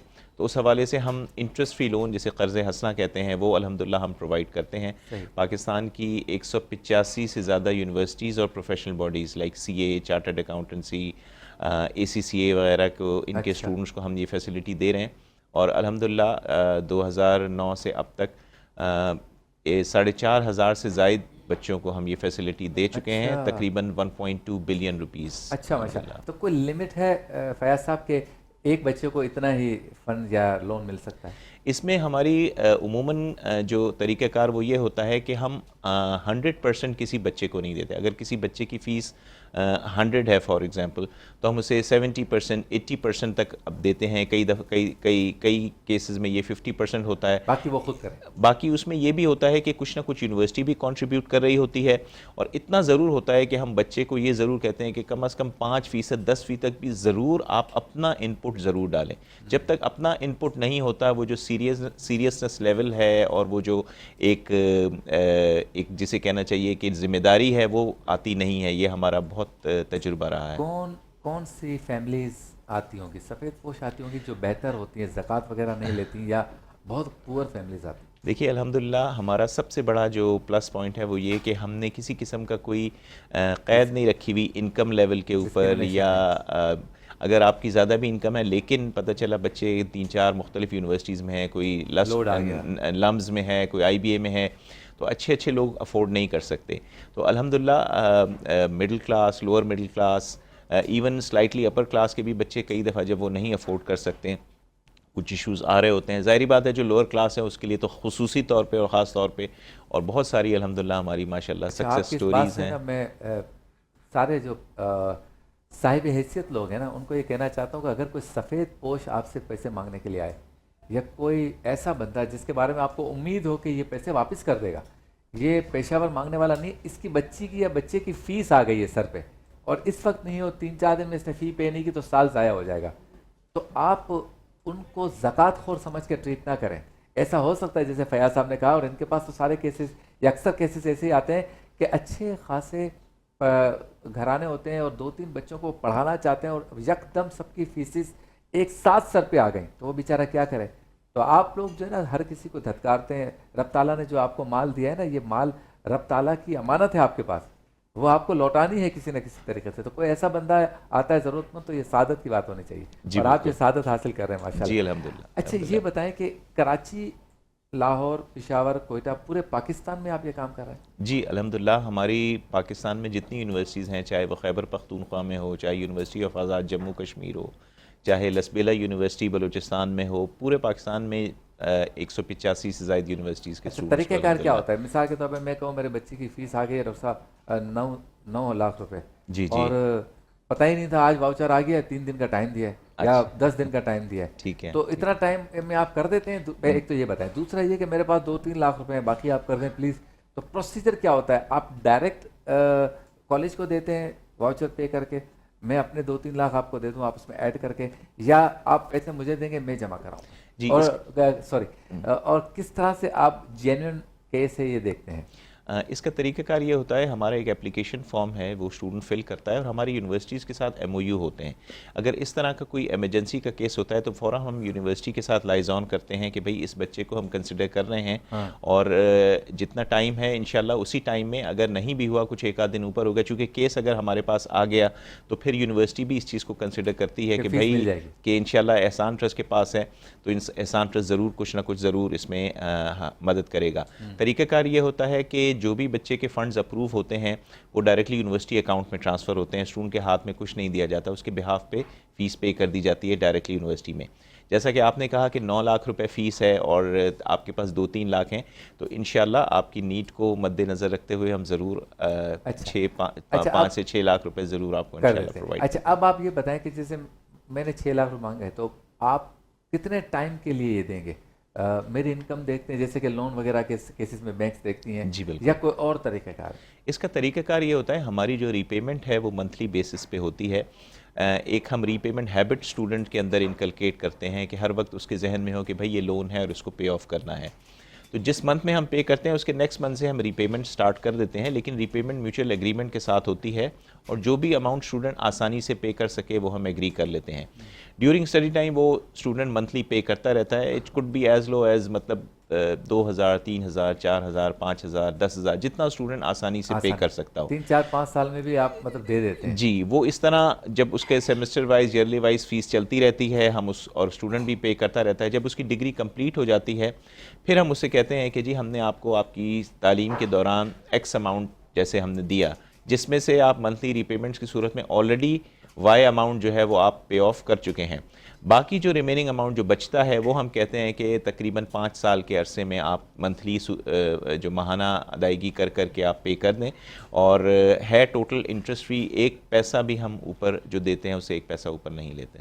कभी ऐसा हुआ कि केसेस ज़्यादा आ गए और एहसान ट्रस्ट के पास इतना फंड नहीं है? सब बस जी अल्लाह ताला का बहुत फजल करम एहसान है, कॉरपोरेट बहुत सारे लोग हैं, मीज़ान बैंक की सबसे बड़ी सपोर्ट है, तो अल्हम्दुलिल्लाह शायद ही शाज़ो नादिर ही कभी ऐसा हुआ हो कि हमने फ़ंड्स की अदम दस्तयाबी की वजह से किसी स्टूडेंट को मना किया हो सकता है हम ये ज़रूर उससे कह देते हो कि भाई आपकी अगर रिक्वायरमेंट 80% है तो हो सकता है हम 50% कर दें, 60 कर दें, लेकिन किसी को अल्हम्दुलिल्लाह हम खाली हाथ नहीं जाने देते, क्योंकि बच्चा मेरिट पे होता है। और आपके प्रोग्राम के तवज्जुह से मैं ये भी बताते चलूँ, दुनिया में कोई शख्स खुशी से लोन नहीं लेता। इंतहाई नीड होती है, वो आता है और उसकी नीड का अल्हम्दुलिल्लाह हम फॉर्म के और दूसरे प्रोसीजर के थ्रू भी हम उसको करते हैं, और अल्हम्दुलिल्लाह बहुत अच्छा हमारा फीडबैक भी बहुत अच्छा है। मतलब इसकी एग्जांपल मैं इस तरह देता हूँ कि 1.2 बिलियन रुपीज़ जो हमने दिए हैं स्टूडेंट्स को, इसमें से 600 मिलियन रुपीज़ वो हैं जो हमें रीपेमेंट्स की सूरत में वापस मिले हैं। यानी वही फ़ंड जो रीपेमेंट्स की सूरत में आता है हम रोल ओवर फंड्स करके। जी ऐसा हुआ कि कोई ना दे सका हो? देखें, देर सवेर तो होती रहती है। कई दफ़ा किसी स्टूडेंट्स को होता है, हम उन्हें टाइम भी देते हैं, और जैसे मैंने कहा कि हमारे तकरीबन 4500 प्लस स्टूडेंट्स हैं, तो अल्हम्दुलिल्लाह इन 4500 प्लस स्टूडेंट्स में से 1450 स्टूडेंट्स वो हैं जो अपनी कंप्लीट रीपेमेंट लोन पे ऑफ कर चुके हैं हमारे पास अल्हम्दुलिल्लाह। बहुत बहुत ज़बरदस्त। अच्छा, दूसरा ये बताएं कि लोगों से अपील के ज़रिए भी आप फंड्स लेते हैं, या मीज़ान बैंक या उनसे मुत्तसिल इदारों या लोगों के ज़रिए ही ये फ़ंड आपके पास जमा होते हैं, या लोग आपकी मदद करते हैं, या हम जैसे अपील कर सकते हैं? जी बिल्कुल बिल्कुल ऐसा है, चूँकि ये तो एक जिसे कहना चाहिए ना, ज़रूरत तो मतलब इसे कहते हैं ना कि sky high is the limit, sky is the limit. ज़रूरत बहुत है, हम करना भी चाहते हैं। इसमें हमारा सबसे बड़ा कंट्रीब्यूटर मीज़ान बैंक लिमिटेड है, लेकिन और भी दूसरे कॉर्पोरेट इदारे, उसमें बहुत सारे इदारे हैं, इस्लामिक बैंक्स, दीगर इस्लामिक बैंक्स हैं, म्यूचुअल फंड्स हैं, कॉर्पोरेट सेक्टर है। इसके अलावा भी इंडिविजुअल भी आम आदमी कोई चैरिटी डोनेशन देना चाहे। अच्छा, यहाँ मैं ये भी क्लैरिफाई करता चलूँ कि ये टोटल नॉन ज़कात फ़ंड्स हैं। सही। ये नॉन ज़कात फ़ंड से हम इंटरेस्ट फ्री लोन की फैसिलिटी करते हैं। तो मीज़ान बैंक के अकाउंट होल्डर्स जो डायरेक्टली ऑनलाइन भी करवा सकते हैं, किसी और बैंक के होल्डर्स भी हमारे उसमें डोनेट कर सकते हैं, जायज़ कैश के थ्रू आप डोनेशन कर सकते हैं। तो ये बिल्कुल ये ऐन मुमकिन है ये। और हम डोनर्स को और इंडिविजुअल्स को, कॉर्पोरेट को अप्रोच भी कहते हैं कि इस सफ़र में हमारा भी साथ दीजिए। और हम पाकिस्तान को एक जिसे कहना चाहिए कि वो एक मुहावरा है ना, don't give them fish, teach them how to fish. तो इसमें हम ह्यूमन कैपिटल डेवलपमेंट पे हम काम करें और मुल्क में जो आला तालीम है उसको फ़रोग़ दें। बहुत खूब, सुभान अल्लाह, माशाल्लाह। अच्छा, तो फयाज साहब, जैसे अभी मुफ्ती साहब ने जिक्र किया कर्ज़ हसना का, तो कर्ज़ हसना की एक सूरत तो ये है कि दे दिया तो वापस नहीं लेना, या जब उसके लिए आसानी हो तो दे। तो आपने जब किसी को कर्ज देना है तो ये कहना है कि भाई 4 साल में आप दे सकते हैं, 6 साल में, वो कहेगा नहीं मैं 7 साल में दे सकता हूँ। आपने कहा ओके। तो कोई ऐसे भी होंगे जो कहते होंगे कि हम दे नहीं सकेंगे, या कहेंगे कि भाई हम दे सके तो देंगे, वरना फिर आपने माफ़ करना होगा। तो इस तरह की कोई सूरत है, मैं जो कर्ज हसना से इसका नतीजा क्या लूँ? देखिए, हम ये पहले दिन से स्टूडेंट्स को ये बावर करा देते हैं कि कर्ज़ हसना की टर्म तो है, लेकिन इसको आप as a interest free loan की उसमें दें। चूँकि ये मॉडल हमने इसको सस्टेन भी करना है, और ये नहीं, एक दिन का काम नहीं है, एक साल का काम नहीं है। चूँकि हमारे पास स्टूडेंट्स आते जा रहे हैं और उनको हमने देना है, तो हमारे पास फंड्स होंगे तो ही हम ये फैसिलिटी प्रोवाइड कर सकेंगे। तो हमने कहा आप थोड़ा दें, आप जितना आसानी से पे कर सकते हैं। हमारे पास कई ऐसे भी स्टूडेंट्स हैं जो सिर्फ 500 रुपये पर महीना जो है वो हमें अदायगी कर रहे हैं, लेकिन हमने कहा अदायगी ज़रूर करें, आप वापस ज़रूर करें, ताकि एक हमारा इनफ्लो का सिलसिला भी हो और उनको भी सेल्फ रिस्पेक्ट हो। जी बिल्कुल, कि मैंने कर्जा माफ़ कराने के लिए नहीं लिया, मैं कुछ ना कुछ पे कर रहा हूँ। जी बिल्कुल, बिल्कुल। बहुत शुक्रिया, आप तशरीफ़ लाए। मैं शब्बीर अबू तालिब इस प्रोग्राम के तवस्सुत से, चैनल की जानिब से, अपनी जानिब से आप सबसे अपील करता हूँ कि एहसान ट्रस्ट का साथ दें। चूँकि यहाँ ज़कात वगैरह नहीं चलती, लेकिन अगर आप चाहते हैं कि ऐसे बच्चे जो हायर एजुकेशन हासिल करना चाहते हैं, आला तालीम हासिल करना चाहते हैं, वक्ती तौर पे परेशानी है, फ़ीस नहीं दे सकते, तो उनको इंटरेस्ट फ्री लोन या कर्ज़ हसना देने के लिए आप इनका हाथ बटाएं। महीना है रमज़ान का, ये भी नेकी है, तो एक नेकी का सवाब कई गुना ज़्यादा है। फैज़ रहमान साहब, आप अगर कहना चाहें तो कैमरा आपके साथ। बस जी, अल्हम्दुलिल्लाह हम पूरे पाकिस्तान में तमाम यूनिवर्सिटीज़ में ऑपरेट कर रहे हैं, और आप किसी ऐसे स्टूडेंट को जानते हैं जो कि अपनी फ़ीस नहीं अफोर्ड कर सकता, तो आप बिल्कुल एहसान ट्रस्ट से रब्ता कर सकते हैं। हमारी वेबसाइट, हमारे फेसबुक के थ्रू, हमारे व्हाट्सएप कॉन्टैक्ट नंबर्स हमारी वेबसाइट पे मौजूद हैं। और इंशाअल्लाह अल्लाह ने चाहा तो जो हमारा मकसद है कि पाकिस्तान में आला तालीम को फ़रोग़ दिया जाए, और एक ऐसे तरीके से जिसमें किसी किस्म की एक्सप्लॉयटेशन ना हो, और एक डिग्निफाइड मैनर में स्टूडेंट की हेल्प भी हो, और वो अपनी तालीम पूरी करे और वो पैसे वापस करे, जिससे हम मज़ीद स्टूडेंट्स की ये हेल्प करें।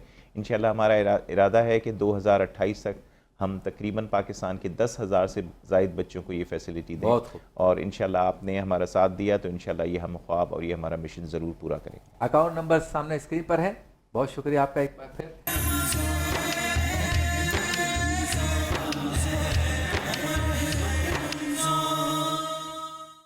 खुशामदीद, कैसे हैं आप सब लोग? आज तो इतवार है, रिलैक्स होंगे माशाल्लाह, टांगे लंबी करके आज टेलीविज़न देख रहे होंगे। रोज़ा जो है वो आज थोड़ा सा कम लगा होगा क्योंकि सबके सब घर में हैं।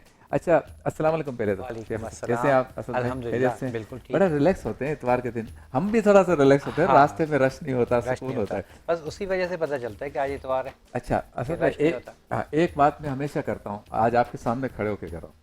रमज़ान में तमाम मर्दों को ज़्यादा टाइम जो है वो मस्जिद में गुजारना चाहिए, क्योंकि पूरा साल हम बिजी होते नहीं गुजार सकते। रमज़ान को इस मौके से फ़ायदा उठाना चाहिए। आप हमारी नशरियात में ना देखें, आप मस्जिद में जाएं, लेकिन हम ये कहते हैं कि अगर टीवी खोल ही लिया है, टांगे लंबी कर ही दी हैं, तो फिर आप हमारी नशरियात देखें, क्योंकि हमारी नशरियात में वल्गैरिटी नहीं है, उछलकूद नहीं है, किसी की हम बेइज्जती नहीं करते, हम दीनी दुनियावी तवाज़ुन के साथ बात करते हैं। क्योंकि आप सीखेंगे, जाहिर सी बात है, रमज़ान में जैसे घर पे हैं, मस्जिद में एक सर्टेन टाइम अगर आपने गुजारा, उसके बाद घर में तिलावत भी है और इबादत करें, और उसके अलावा अगर आप अच्छी नशरियात देख रहे हैं जहाँ से आपको कुछ सीखने को मिल रहा है, तो आई गेस कि वो भी आपकी एक इबादत है, क्योंकि आप सीख रहे हैं। तो ये बहुत इम्पोर्टेंट। और हम इंट्रो से लेके आप एंड तक देखें ना, हम अक्सर दुआएं भी करवाते हैं, हम शरई मसाइल भी बताते हैं, हम आपके घर के मसाइल भी डिस्कस करते हैं, हम खुद को और आपको, हम सब एक दूसरे को सुधारने के लिए भी अवेयरनेस भी क्रिएट करते हैं। बिल्कुल ऐसे। और फिर जब ये वाला सेगमेंट हो जिसमें खाने की बात हो तो फिर तो चेहरे पे रौनक आ जाती है। तो चलते हैं उस सेगमेंट के जानिब जिसका नाम है इफ्तार मजेदार।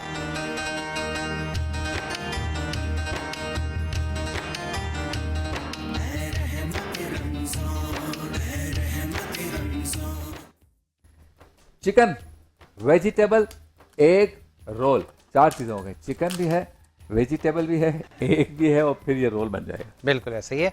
असल में ये रोल ऐसा है कि इसमें हमें कोई मांडा पट्टी की ज़रूरत नहीं है, कोई हाँ। किसी चीज़ की ज़रूरत नहीं है। इसकी जो पट्टी है वो हम खुद बनाएंगे एग से। अच्छा, लेकिन उससे पहले एक मिनट जरा आप ये ना असद भाई ने जिस तरह से पकाने से पहले जो प्रिपरेशंस की ना वो भी दिखाएं कि प्रोफेशनली एक शेफ कैसा होता है और आपको घर में इस सफाई से तैयारी रखनी है। जरा दिखाएं ये। बिल्कुल। अब ये अभी देखें, खाना स्टार्ट नहीं हुआ है। इस तरह से मैं हमेशा अपने शो में बताता हूँ कि जो आपकी चाहे किचन बड़ा है छोटा है उससे कोई फ़र्क नहीं पड़ता, बर्तन आपके पास ऐसे हैं नहीं हैं उससे कोई फ़र्क नहीं पड़ता, लेकिन नीटनेस सफाई का ख्याल रखना है Good. क्योंकि हमारा ईमान भी है। वाह। और दूसरी चीज़ ये है कि जब आप चीज़ें इस तरह से प्रॉपर निकाल के रख लेते हैं कि क्या क्या चीज़ें मैंने यूज़ करनी है तो उससे बड़ी आसानी हो जाती है जी, आपको, start आपकी रेसिपी बिल्कुल परफेक्ट रहती है। बहुत अच्छा जी, अब यहाँ क्या करें, सबसे पहले हम जो रोल में फिलिंग हमने तैयार करनी है, मैं ऑयल ले लूँ और वो फिलिंग जो है उसके मैं आपको बता देता हूँ कि सबसे पहले मैं इसमें यूज़ कर रहा हूँ ऑयल। ठीक है, जस्ट ऑयल आपने इतना लेना है 2 से 3 खाने के चम्मच, ताकि हमारी जो वेजिटेबल्स और चिकन है वो रेडी हो जाए। अच्छा, उसके साथ ही जो है आपने क्या करना है, सिंपल इसको हल्का सा गर्म होने देंगे और इसमें हम डाल देंगे ये मेरे पास यहाँ पर मौजूद है चिकन। अच्छा, आप देख रहे हैं चिकन को मैंने लंबाई में कट कर लिया है, जूलियन कट कर लिया था। इसी तरह हमने स्प्रिंग अनियन यानी कि हरी प्याज को भी जूलियन कट किया, गाजर को, शिमला मिर्च और बंद गोभी को, सारी चीज़ों को इसी तरह हमने जूलियन कट कर लिया। और अब सबसे पहले मैं ये चिकन डाल रहा हूँ। ठीक है, और चिकन को डाल के इसको हमने थोड़ा सा सौते करना है।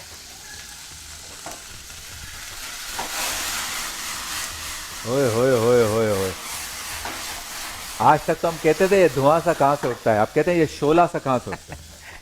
अच्छा जी, अब इसको बस आपने जस्ट थोड़ा सा सौते कर लेना है और चिकन आपको पता है फटाफट डन हो जाती है।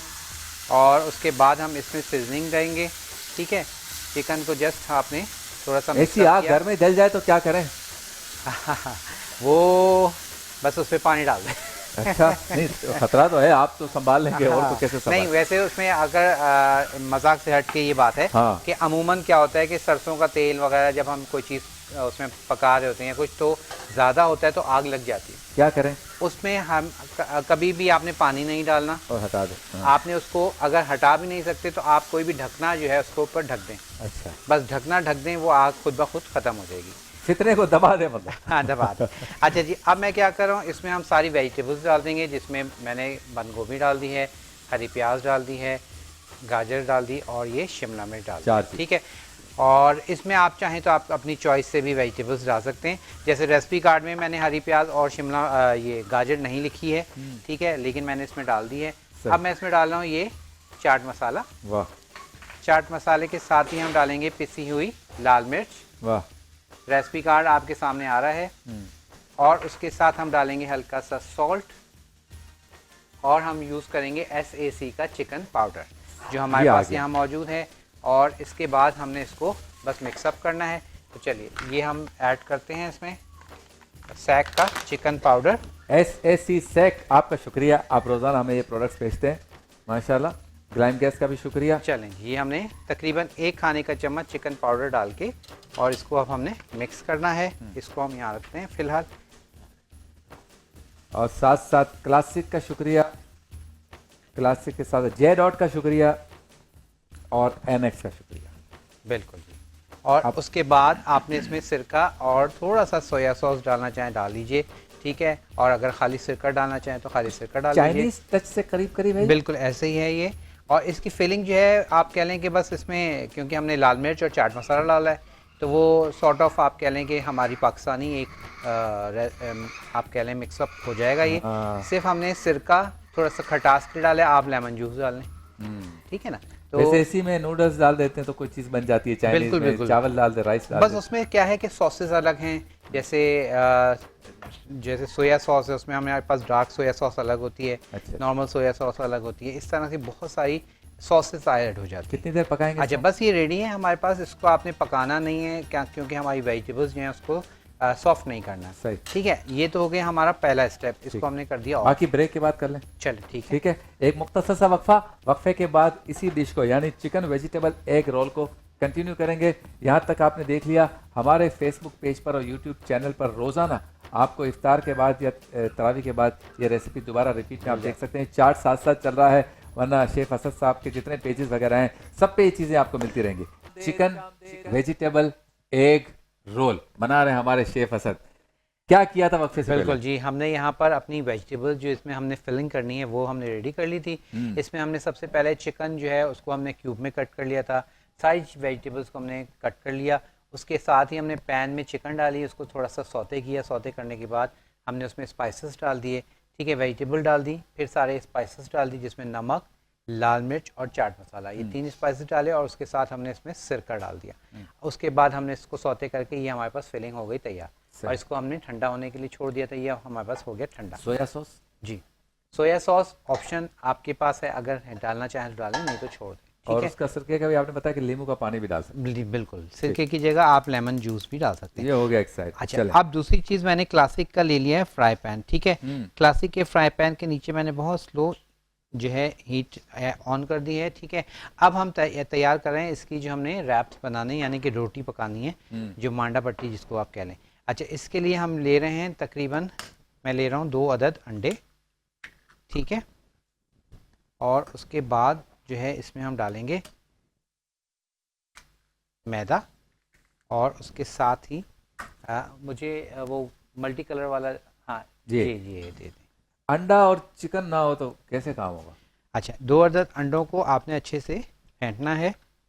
ठीक है, और इसके बाद अब इसमें हम डालेंगे मैदा। मैदा कितना लिखा है आपको स्क्रीन पर लिखा हुआ नज़र आ जाएगा। ठीक है, 2 अदद अंडों में हमने कितना मैदा डालना है आप देख लेंगे स्क्रीन पर, और उसके बाद हमने क्या करना है, थोड़ा सा मैदा रोकते हैं और अब इसको आपने मिक्स करना है। ठीक है, और साथ ही पानी हमें चाहिए। पानी हर डिश में, हर दूसरी डिश में अंडा और चिकन चाहिए होता है। ऑलमोस्ट खुद चिकन को भी नहीं पता था कि मैं और मेरा अंडा इतना ज़रूरी होंगे।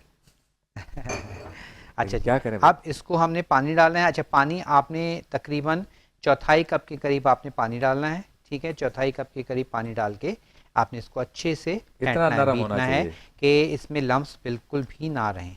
ठीक है, ये जो इसमें अगर आप देखें अभी थोड़ी बहुत फुटकियाँ जो नज़र आ रही हैं, इसको बिल्कुल आपने डिज़ोल्व कर लेना इस तरह से, और इसमें हमने कुछ भी नहीं डालना, और बस मज़ीद इसमें हम पानी ऐड करेंगे, इसकी कंसिस्टेंसी जो है उसको सेट करेंगे। ठीक है, ये हमने थोड़ा सा पानी और डाल दिया, तकरीबन आधा कप के करीब हमारे पास इसमें पानी जा चुका है।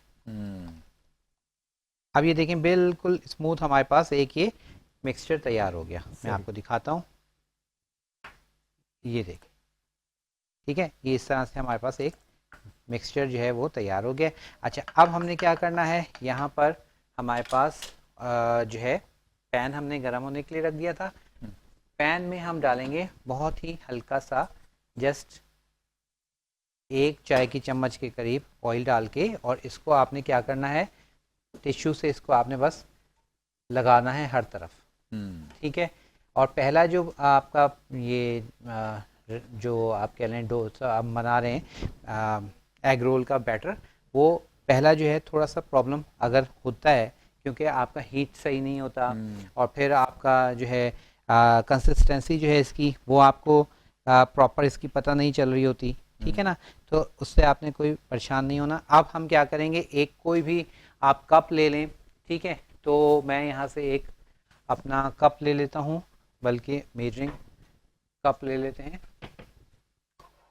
और उससे इजीली हमारे पास आसानी से हमारा काम हो जाएगा। तो ये हम कप ले लेते हैं। अच्छा, अब करना क्या है, देखें ये जो हमने बैटर तैयार किया है,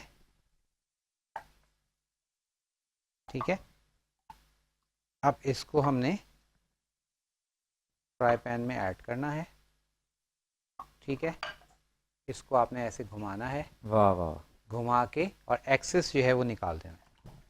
अच्छा, ये आपने निकाल दिया। अब ये हमारी शीट तैयार हो जाएगी। क्या बात। इसमें हमने वेजिटेबल रखनी है, इसको रोल करना है, और रोल करके इसको आप तवे पे या फ्राई पैन में सेक लें या फिर फ्राई कर लें। इतनी आसानी से हो जाएगा? तैयार, बिल्कुल हो गया।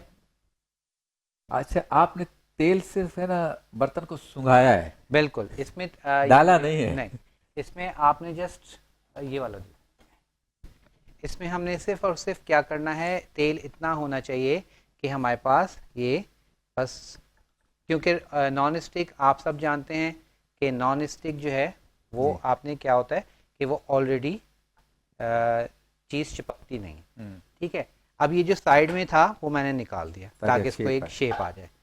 ठीक है, और इसको अब हम निकाल लेंगे। वाह वाह वाह। लेकिन थोड़ा सा इसको सेटल होने दीजिएगा। जैसे मैंने शुरू में कहा कि जो पहला होता है वो थोड़ा सा सम टाइम ऐसा होता है। आप देखें, मेरे हिसाब से ये थोड़ा मोटा है, इसको मज़ीद पतला होना चाहिए, तो मैं इसमें थोड़ा पानी और ऐड करूँगा। तो ये पहला जो होता है ना, ये आपकी टेस्टिंग होती है कि आपकी शीट सही है नहीं है, क्या आप उसमें मज़ीद क्या कर सकते हैं। ठीक है, तो ये एक इम्पॉर्टेंट चीज़ होती है। और ये हमारे पास शीट हो गई वाह तैयार। वाह वाह। ये देखिए, ठीक है, ये शीट हमारे पास तैयार हो गई। अच्छा, अब इसको हम उल्टा क्या नहीं करेंगे? दूसरी नहीं तरफ नहीं पकाने की नहीं, नहीं ज़रूरत नहीं है। अच्छा, जस्ट हमने इसको ड्राई करना होता है। बहुत ठीक है, तो इस तरह पानी से डालना है इसमें? जी बिल्कुल, थोड़ा सा पानी हम इसमें और डालेंगे जी।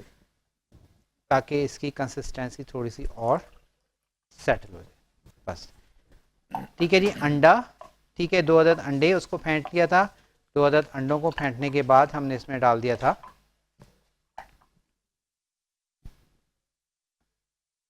ठीक है, थोड़ा बैटर डाल लीजिए और इसको आप करके फ़ौरन निकाल दें। ठीक है, ये देखिए, अब ये इसकी कंसिस्टेंसी बेहतर हो गया। तो ये बस फटाफट से आपकी ये शीट्स जो हैं, इसमें आपका टाइम लगता है ये शीट को थोड़ा सा बनाने में। उसके बाद जो है हमारे पास फिलिंग रेडी है, बस हम फिलिंग करेंगे और इसको तैयार अच्छा, करते ये बताएं कि ये अभी आपने जितना गिराया, जी, तो ये कितना थिक होना चाहिए, कैसे पता चले? ये इसकी कंसिस्टेंसी जैसे मैंने बताया ना, अब ये आप देख रहे हैं, मैं अभी आपको क्योंकि दिखाऊंगा। अगर ज्यादा रह गया तो फिर मजा नहीं देगा, वो मोटा हो जाएगा काफी। जी, इसीलिए मैंने देखा ना, उसमें पानी और ऐड किया था। और ये मैं इधर से आपको दिखाता हूँ, थोड़ा सा हमारा कैमरा देख लें। तो कितना पकाना है इसको? ये जो हमने एक्स्ट्रा निकालते हैं, अब यहाँ से इसको आप पहले काट दें, बाद में काट लें या पहले काट लें, वो आपकी चॉइस है। ठीक है, ऐसा काम ऑटोमेटिक हो रहा है सारा? ये इसको आप हटा दें, बाकी शीट आपकी तैयार है। और कितनी देर पकाना है असद भाई? ये जस्ट इतना कि आपका ये साइडें छोड़ देगा।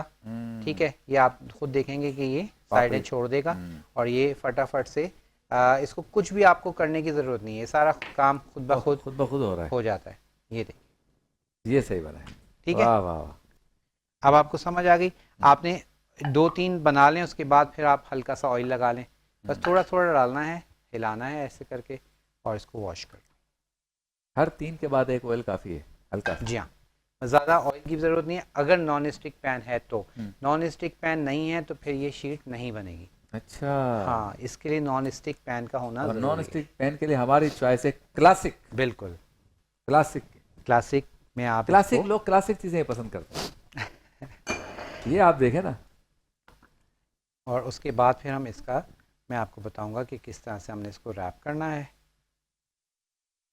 ठीक है, चलें ये एक और बना लेते हैं, फिर हम इसका जो रैप है वो तैयार करके आपको दिखाते हैं। बहुत सिंपल है, आपने कुछ भी इसको ना घुमाना है ना पलटना है, कुछ नहीं करना, सिर्फ आपने पैन में बैटर डाला, उसके बाद एक्स्ट्रा जो है वो निकाल दिया। आप यूँ समझ लें कि जैसे मसाला डोसा बनाते हैं ना, मसाले डोसे की तरह है। मसाला डोसा की भी रिक्वेस्ट आ रही है, इंशाल्लाह मसाला डोसा भी आपको सिखाएंगे कि किस तरह से आप डोसा बहुत इजीली घर में आप बना सकते हैं। ठीक है, अब ये देखें, ये मैंने साइड में काटा नहीं है, अब आप निकालने के बाद काट लें, वो आपकी चॉइस है कि जिस तरह से भी एक में बनाऊं? जी बनाएं। देखें, ऐसा नहीं है भाई, हम भी कुछ कर सकते हैं। काफी इतना और डालें, और डालो। हाँ ये जी, बस एक जगह डाल दें, उसको फिर पैन को घुमा दें, पैन को बस ये काम जल्दी का है। बस वापस इसमें डाल दें, जो बच गया उसमें डाल दिया। जी जी, जितनी देर में आप कर रहे हैं तो उतनी देर बेइज्जती हो रही है भाई।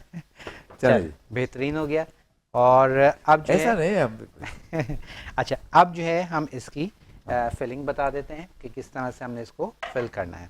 अच्छा, यहाँ पर मैं बोर्ड पर ले आता हूँ ताकि ये थोड़ा सा आपको आइडिया मिल जाए। जी, ये हटा देते हैं। चलिए, अच्छा जी, अब यहाँ पर सिंपल हमने क्या करना है, ये हमारे पास जो शीट हमने तैयार की है उस शीट को आपने रखा, ठीक है, और उसके ऊपर हमने क्या करना है, अपनी फिलिंग जो है जो हमने तैयार की है उस फिलिंग को हमने रखना है, ठीक है, इस तरह से सेंटर में। और फिलिंग रखने के बाद अब इसको हमने रैप करना है, ठीक है। तो रैप हम कर लेंगे जनाब। सबसे पहले साइड्स आपने लॉक करनी है, इधर से और इधर से, ठीक हो गया। अब आपने इसको, ये देखिए, ये हमारा, क्या बात है। अब इसको आपने चाहे एयर फ्राई में इसको आप फ्राई कर लें, आप चाहें इसको अंडर ब्रेड क्रम्स लगा के भी फ्राई कर सकते हैं, और एज इट इज़ भी हम इसको सेक सकते हैं। बस ये हो गया। इसको हम हाथ से उठा लेंगे, ठीक है, और ये हमने आपने इसको उठा लिया। देखा कितना ज़बरदस्त बनाया मैंने, तालियां भी नहीं बजा रहा कोई। बेहतरीन। चलें जी, ये हो गया। इसी तरह हम अपने सारे जो ये रोल्स हैं इसको रेडी कर लेंगे। और अच्छा, टाइम हमारे पास कितना है, फिर मैं उस हिसाब से इसको, है अभी 5 से 7 मिनट तो है ना। हाँ है। चलें जी, ये एक और बनाते हैं, और मेरे ख्याल में इसमें इतने बहुत हैं फ़िलहाल, 5 मिनट हैं तो बस यही है। अच्छा, इसको आप, फिर मैं आपको फ्राई पैन में थोड़ा सा बता देता हूँ कि इसको आपने फ्राई पैन में हल्का सा ऑयल डाल के और इसको हम हल्का सा फ्राई कर लेंगे। अच्छा, पूरा डिबोने वाला नहीं है? नहीं, डीप फ्राई नहीं करना, बस हल्का सा शैलो फ्राई करेंगे, क्योंकि इसमें ये ऑलरेडी बस हमारे पास हर चीज़ पकी हुई है, ठीक है ना। तो इसलिए हमने इसको एज सच बस ये साइडों में से लॉक किया, और इसको आपने उठा के, ठीक है, ये। और एक काम और होता है इसका कि जब हमने इसको इस तरह से कर लिया, हम किसी भी डिश में इसको रख के और इसके ऊपर चीज़ डालते हैं, चीज़ डाल के और इसको बेक कर लेते हैं। अच्छा। ये एक और वर्जन है इसका। अच्छा जी हाँ। और इसी तरह से आप इसको, यही शीट्स आप बना के लजानिया बना लीजिए। लजानिया की शीट्स अक्सर आप लोग कहते हैं कि जी वो टूट जाती हैं या सही नहीं मिलती हैं, तो ये शीट्स तैयार हैं। इस शीट्स को आपने क्या करना है, इसको आप लजानिया बना रहे हैं तो ये शीट्स आप लगाइए और लजानिया अपना तैयार कर लीजिए। फिलिंग आपकी चॉइस है, कम ज़्यादा कर सकते हैं। चीज़ डाल देंगे तो ये chicken vegetable egg and cheese roll हो जाएगा। बिल्कुल, देख लो, हमने नाम ही चेंज कर दिया। क्या बात है। चीज़ चली गई तो चीज़ चली गई तो चीज़ चेंज हो गई।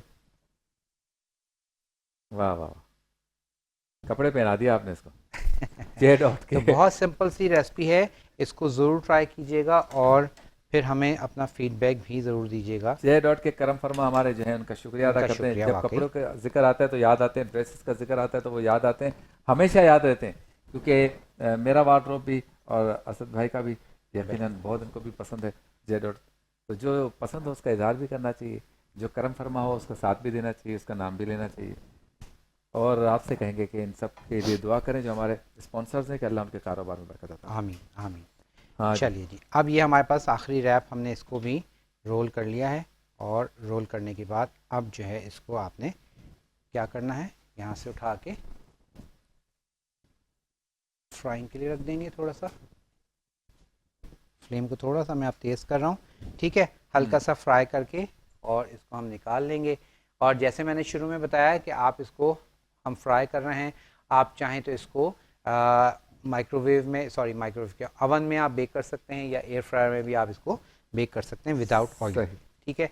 तो वो आपकी चॉइस है, जो भी आपको चीज़ परफेक्ट लगती है आप उस तरह से इसको कर सकते हैं। सेकंड, दूसरा तरीका क्या है कि आपने इसको अंडे को फेंटा, अंडे, जैसे हमने कल कचौरी में किया था कि अंडे में हमने कचौरी डिप की थी, ब्रेड क्रम्ब लगाया था और फ्राई किया था, सेम इसी तरह फिर उसको आप अगर अंडा और ब्रेड क्रम्ब्स लगाएंगे फिर इसको डीप फ्राई करेंगे, फिर इसको आप डीप फ्राई कर लीजिए, स्किन मोटी हो जाएगी। बिल्कुल। तो ये हमारे पास हो जाएगा फिर ये तैयार। ऊपर से फ्राई करने से काम नहीं चलेगा, इसको डुबोना जी, पड़ेगा। फिर इसको ज़रूरी है डुबोना। अच्छा, वैसे तो यहाँ पे बहुत से लोग हैं जो हर चीज़ डिबोने के लिए तैयार रहते हैं, डिबो दिया है इन्होंने। इफ्तार का वक्त है, इफ्तार मज़ेदार चिकन वेजिटेबल एग रोल बनाया जा रहा है। अब प्रेजेंटेशन का वक्त है, आखिरी वक्त है, आखिरी वक्त है, समझा दिए कि बनने वाला है, कोई और नहीं समझ देना भाई, आखिरी वक्त है। ये जो बच जाए इसको क्या करें? ये आप सेव कर लें और बनाएं, बैटर हमारे पास बहुत है, तो आप फर्स्ट क्लास आराम से बेहतरीन आप इसको बनाइए और सर्व कीजिए। कल वैसे आपने जो कचौरी की तरकारी बनाई थी ना, कमाल की थी, मैंने इफ्तार में टेस्ट की थी, अच्छा, बहुत अच्छी थी माशाल्लाह। अल्लाह आपके इल्म में, हुनर में बरकत अता फरमाए। हम तो दुआ को हैं माशाल्लाह। आपने घर की खवातीन को बता दिया है कि काम कैसे होता है।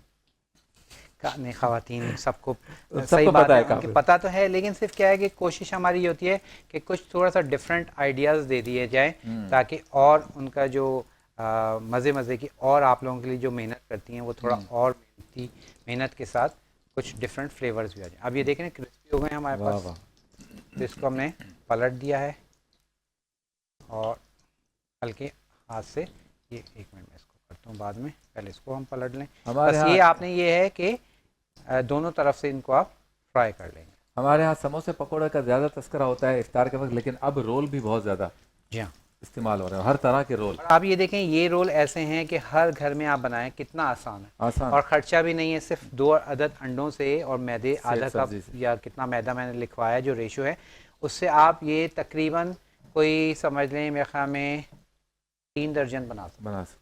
और हैवी है और सब्जी है, हर चीज़ है। और दूसरी बात यह है कि आप आया तो नहीं। अच्छा, दूसरी बात यह है कि आप ये देखें कि हल्दी है, आपको पता है कि आपने इसमें क्या क्या चीज़ें डाली हैं। लोगों को थोड़ा सा डाउट होता है कि भाई बाजार का सही नहीं है या कुछ, असल में मसाले भी नहीं है उल्टे सीधे इसमें, तो बहुत सिंपल सी रेसिपी है। और अब जो है इसको हम निकाल लेंगे। कितना पकाना चाहिए? हल्का सा ब्राउन हो जाए, देखें आप, ये कलर आ जाए और आपको खुद ही फील हो जाएगा कि ये हमारे पास तैयार है।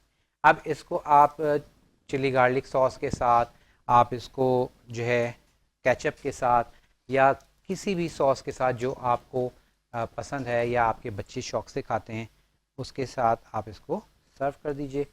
तो ये हमारे पास हो गए तैयार। बहुत खूब, वाह। चलिए जी, ये हमारे पास आज के चिकन एग जो है वेजिटेबल रोल तैयार हैं, जिसमें हमने यूज़ किया है सैग का चिकन पाउडर। और इसको अब आप ज़रूर ट्राई कीजिएगा और हमें ज़रूर बताइएगा कि आपको आज की रेसिपी कैसी लगी। रिकैप जल्दी।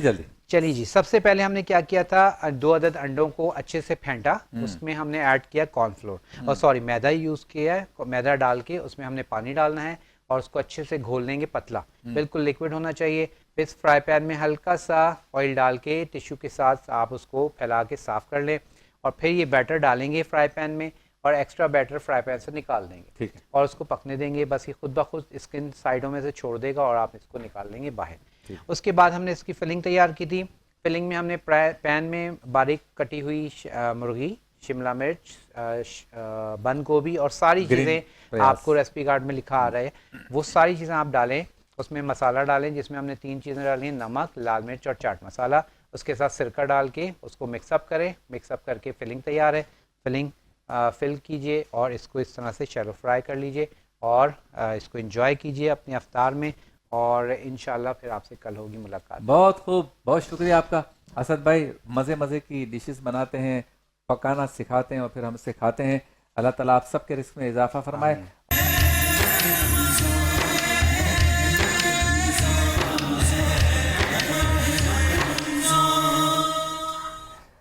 वेलकम बैक, खुश आमदीद। एक बार फिर आपकी खिदमत में हाजिर हैं। आहिस्ता आहिस्ता इफ्तार की जानिब बढ़ रहे हैं और जब ये वक्त आ जाता है तो फिर नशिस्त का और हमारी महफिल का अंदाज़ और ट्रांसमिशन का अंदाज़ तब्दील हो जाता है। चूँकि अब वो सेगमेंट है जिसमें इल्म की बात होगी, सीखने की बात होगी, सिखाने की बात होगी। उलमाए कराम हमारे साथ मौजूद हैं, साथ साथ सनाखा भी होंगे। तो सेगमेंट का नाम है आलिम टाइम।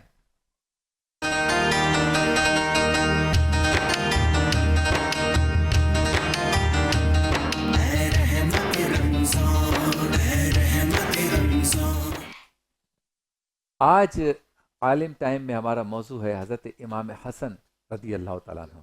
इतनी अजीम शख्सियत। मैंने अपने इंट्रो में भी कहा कि अगर आज का नौजवान खिलाड़ियों को आइडियल बनाता है, अदाकारों को आइडियल बनाता है, या शोरा को बनाता है, या लिखने वालों को, मुसन्निफीन को आइडियल बनाता है। छोड़ दे सबको, और आइडियल बनाना है तो इमाम हसन की सीरत को बनाए। आज के नौजवान को ये देखना है कि अगर मैं बेहतरीन ज़िंदगी गुजारना चाहता हूँ और अगर मैं एक ऐसा मुसलमान बनना चाहता हूँ जिस कम उम्री में ही दूर अंदेशी, हिकमत, तदब्बुर, हिल्म और बुर्दबारी का नमूना बने, तो इमाम हसन की सीरत से बेहतर सीरत नहीं है कि उसका मुताला करें। आज हम इस अजीम हस्ती का तस्करा करेंगे। मौजूद हमारे साथ आपके, हमारे, हम सब के पसंदीदा मुफ्ती गुलाम दस्तगीर साहब, अस्सलाम वालेकुम सर। वालेकुम अस्सलाम। और इनके साथ मौजूद है आपके, हमारे, हम सब के मोहतरम डॉक्टर जवाद हैदर हाशमी साहब, आपको भी अस्सलाम वालेकुम। डॉक्टर साहब, आपसे आगाज़ करते हैं। मौलाए कायनात और हज़रत खातून जन्नत के आंगन में इतना खूबसूरत फूल खिला, हज़रत इमाम हसन की सूरत में सरकार दो आलम सल्लल्लाहु अलैहि वसल्लम इतना प्यार फरमाते थे। क्या कहेंगे उनकी विलादत के हवाले से? बिस्मिल्लाहिर्रहमानिर्रहीम। 15 रमज़ान मुबारक हज़रत इमाम हसन मुज्तबा अलैहिस्सलातु वस्सलाम की विलादत बासआदत का दिन है। सबसे पहले तो आपकी खिदमत में और यहाँ मौजूद जो है और नाज़रीन कराम की खिदमत में हदिया तबरीक पेश करता हूँ। वाह। यकीनन हज़रत अमीरुल मोमिनीन मौलाए कायनात हज़रत अली अलैहिस्सलाम और हज़रत बीबी फ़ातिमा ज़हरा सलामुल्लाह अलैहा के आंगन में पहला फूल खिला है। ठीक है, घर के अंदर खुशी का माहौल है। रिवायात के अंदर मिलता है कि हज़रत अमीरुल मोमिनीन के यहाँ जब बच्चे की विलादत हुई तो रसूल अकरम सल्लल्लाहु अलैहि वसल्लम की खिदमत में आपने पेश फरमाया, तो रसूल अकरम सल्लल्लाहु अलैहि वसल्लम काफ़ी खुश हुए और उसके बाद आपने पूछा कि अली, इस बच्चे का नाम क्या रखा है?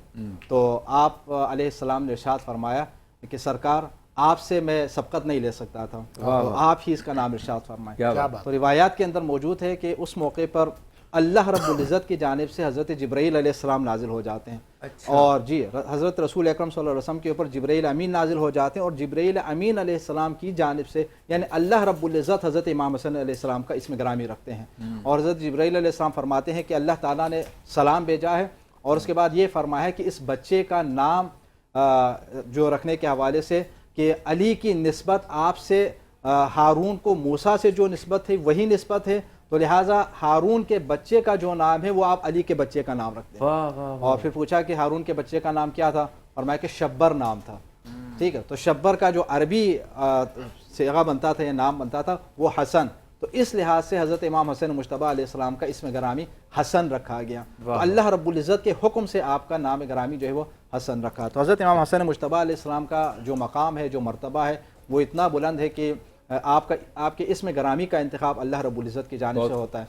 और आमतौर पर ये हमारे यहाँ सुन्नत है ना कि जब बच्चे की विलादत होती है तो उसके कान में अजान और अकामत कहते हैं, दाया कान में अजान और बाया। ये आपको मालूम होना चाहिए कि सबसे पहले इस सुन्नत का इजरा हज़रत इमाम हसन मुज्तबा अलैहिस्सलाम की ज़ात ग्रामी से हुआ है। रसूल अकरम सल्लल्लाहु अलैहि वसल्लम ने आपके कान में अजान फरमाई और उसके बाद आपके बाएं कान में अकामत दी। यानी आप ज़रा इस हवाले से अंदाज़ा लगा लें, ज़रा तसव्वुर कर लें कि रसूल अकरम सल्लल्लाहु अलैहि वसल्लम अल्लाह रब्बुल इज़्ज़त के नाम की गवाही दे रहे हैं और अपनी रिसालत की गवाही इमाम हसन मुज्तबा अलैहिस्सलाम के कानों में दे रहे हैं। क्या बात। ठीक है, तो इस तरह ये सुन्नत बाकायदा पढ़ के और आज तमाम मुसलमान जो इस सुन्नत के ऊपर अमल करते हैं। ये इसके अलावा कुरान करीम की आयत करीमा को अगर आप देख लें तो कुरान करीम की आयत करीमा के अंदर भी आपका शान, आपका मकाम और मर्तबा बयान हुआ है। जैसे आयत तत्हीर हमारे सामने है, इन्नमा युरीदुल्लाहु लियुज़हिबा अन्कुम रिज्सा अहलल बैत व युतहिरकुम तत्हीरा। इस आयत करीमा के शान नुज़ूल में आप जानते हैं कि जब पंजतन पाक चादर तत्हीर किसा के नीचे जब आ गए, जनाब बीबी सलामुल्लाह अलैहा के चादर के नीचे जब आ गए रसूल अकरम सल्लल्लाहु अलैहि वसल्लम, अमीरुल मोमिनीन अलैहिस्सलाम, हज़रत बीबी फ़ातिमा ज़हरा सलामुल्लाह अलैहा, इमाम हसन मुज्तबा अलैहिस्सलाम और इमाम हुसैन अलैहिस्सलाम, उस मौके पर आयत तत्हीर अल्लाह रब्बुल इज़्ज़त ने नाजिल फरमाए और फरमाया कि सिवाय इसके नहीं कि अल्लाह रब्बुल इज़्ज़त ने ए अहले बैत तुमको पाक और पाकीज़ा रखने का फैसला फरमाया और इस तरह जैसे पाक रखने का हक़ है। ये आयत करीमा इस मौके पर नाजिल हो गई। आप आयत मुबाहला को आप देख लीजिए, जा रहे हैं, कभी गिर रहे हैं, कभी उठ रहे हैं, कभी बैठ रहे हैं। इमाम हसन का चूँकि आज हम तस्करा करें, वरना हसन और हुसैन दोनों की बात करें, सरकार की उनसे मोहब्बत, इस पर ज़रा बात करें। बिस्मिल्लाहिर्रहमानिर्रहीम, इहदिनस सिरातल मुस्तक़ीम, सदक़ल्लाहुल अज़ीम। व हसन मुज्तबा सय्यदुल अस्क़िया, वाह, राकिबे दोश इज़्ज़त पे लाखों सलाम। वाह वाह वाह। इमाम हसन रज़ियल्लाहु ताला अन्हु आज यौम पूरी दुनिया मना रही है माशाअल्लाह। पूरे पाकिस्तान में बड़े अक़ीदत और एहतराम से मनाया जा रहा है यौम विलादत बासआदत इमाम हसन मुज्तबा। तेरी नस्ल पाक में है बच्चा बच्चा नूर का, वाह, तू है ऐन नूर, तेरा सब घराना नूर। आब ततहीर से जिसमें पौधे जमे, वाह इस रियाज नजाबत पे लाखों लाखों सलाम। कितनी बातें करें। इमाम हसन मुश्तबा रज़ी अल्लाह ताला अन्हु की वास्ती है। देखिए, जब किसी बंदे का शरफ़ का अंदाज़ा लगाना हो मकाम का, तो दो चीज़ें, एक तो नाम देखा जाता है, दूसरा उसका ख़ानदान देखा जाता है। वाह, नाम अगर देखिए इमाम हसन और इमाम हुसैन का, हसन का माना खूबसूरत सही, और हुसैन का माना क्या है? खूबसूरत। वाह, लेकिन आप इसको किसी भी तरह से पढ़ लें, ये बिगड़ेगा नहीं। हाँ, हसन को हसन पढ़ें तब भी खूबसूरत है, हसन को हुसन पढ़ें तब भी वाह खूबसूरत वाह है, वाह, हुसैन को हुसैन पढ़ें तब भी खूबसूरत है, हुसैन को हसीन पढ़ें हसीन तब पढ़े भी तो खूबसूरत वाह है। वाह, क्या बात, तो ये क्या क्या घराना और क्या नाम, कोई वाह। बिगाड़ ही नहीं सकता किसी भी वाह तरह। वाह, एक बात। बेशक, दूसरा ये कि आप घराना देखें सरकार दो आलम अलैहिस्सलाम का, कि आमतौर पर बोलते हैं मेरा अब्बा, तुम जानते हो मेरा अब्बा कौन है? हैं? मेरे दादा कौन है, मेरे नाना कौन है? अब ये हाँ देखिए जनाब, बाप कौन है? मौला कायनात, शेर खुदा। माँ कौन है? खातून जन्नत, शहजादी कौन है? वाह वाह वाह, और नाना तो सैयदुल अंबिया है। वाह वाह, और तो खुद ये और खुद जन्नती नौजवानों के सरदार है। वाह वाह वाह, यानी आम तौर पर होता है कि आप देखें इमाम हसन की शहादत जहर देने से हुई। जादा नामी औरत ने जहर दिया, एक बदबख्त औरत ने। और इमाम हुसैन की शहादत तो मज़रूर करबला, वो पूरी दुनिया जानती है। लेकिन आप ये देखें, करबला में इम्तिहान हुआ, इमाम हसन का भी इम्तिहान हुआ, दो मुसलमान गिरोह में सुलह कराई, आजमाइशें हुई बागियों की तरफ से, लेकिन उसके बावजूद ये दोनों भाई, ये दोनों हजरात डटे रहे। कबिला डिग्री कब मिलती है इंसान को? जब पास होता है, जब वो मेहनत कर लेता है। पहले मेहनत करता है, एग्जाम देता है, फिर उसको डिग्री मिलती है। सही, फिर एग्जाम पास कर ले। और यहाँ आलम क्या है? मेरे आका ने इम्तिहान बाद में होगा, पहले डिग्री अता फरमाई। वाह वाह वाह, वह जन्नती नौजवानों के सरदार वाह वाह, है। और आप देखें इमाम हसन पाक को और इमाम हुसैन पाक को हुजूर ने कंधों पे उठाया। वाह, यहाँ आरिफिन बड़ी प्यारी बात फरमाते हैं, जब बच्चे को कंधे पे उठाया जाता है तो उसके पाँव कहाँ आते हैं?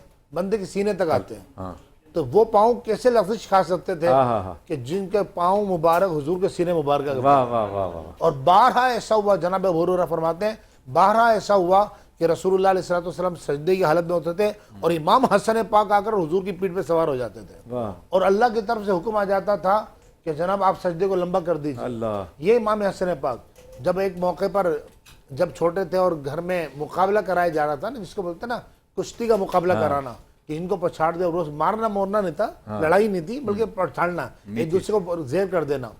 अब सारे सहाबा जमा हैं, शहजादी कौनैन भी हुजूर की बारगाह में हाजिर हैं। तो रसूलुल्लाह अलैहिस्सलाम हसन को कह रहे हैं, हसन हुसैन को यहाँ से पकड़ लो। अच्छा, इमाम हसन बड़े भाई हैं, इमाम हुसैन छोटे भाई हैं। अब हदीस पाक में आता कि जो है हसन देखो हुसैन ये निकाल रहा है, ये यहाँ से पकड़ो। तो सैयदा कायनात कहने लगी, रसूलुल्लाह हुसैन छोटे हैं। हाँ। यानी आमतौर पर होता ही है कि छोटे से ज्यादा शफकत होती है। आप हसन को उभार रहे, तुम यहाँ से पकड़ो, हुसैन को वहाँ से पकड़ो। तो हुजूर ने फरमाया, ए फातिमा, बात यह है, मैं हसन को उभार रहा हूँ, जिब्रील खड़े हुए हैं, वो हुसैन को उभार रहे हैं। अल्लाह,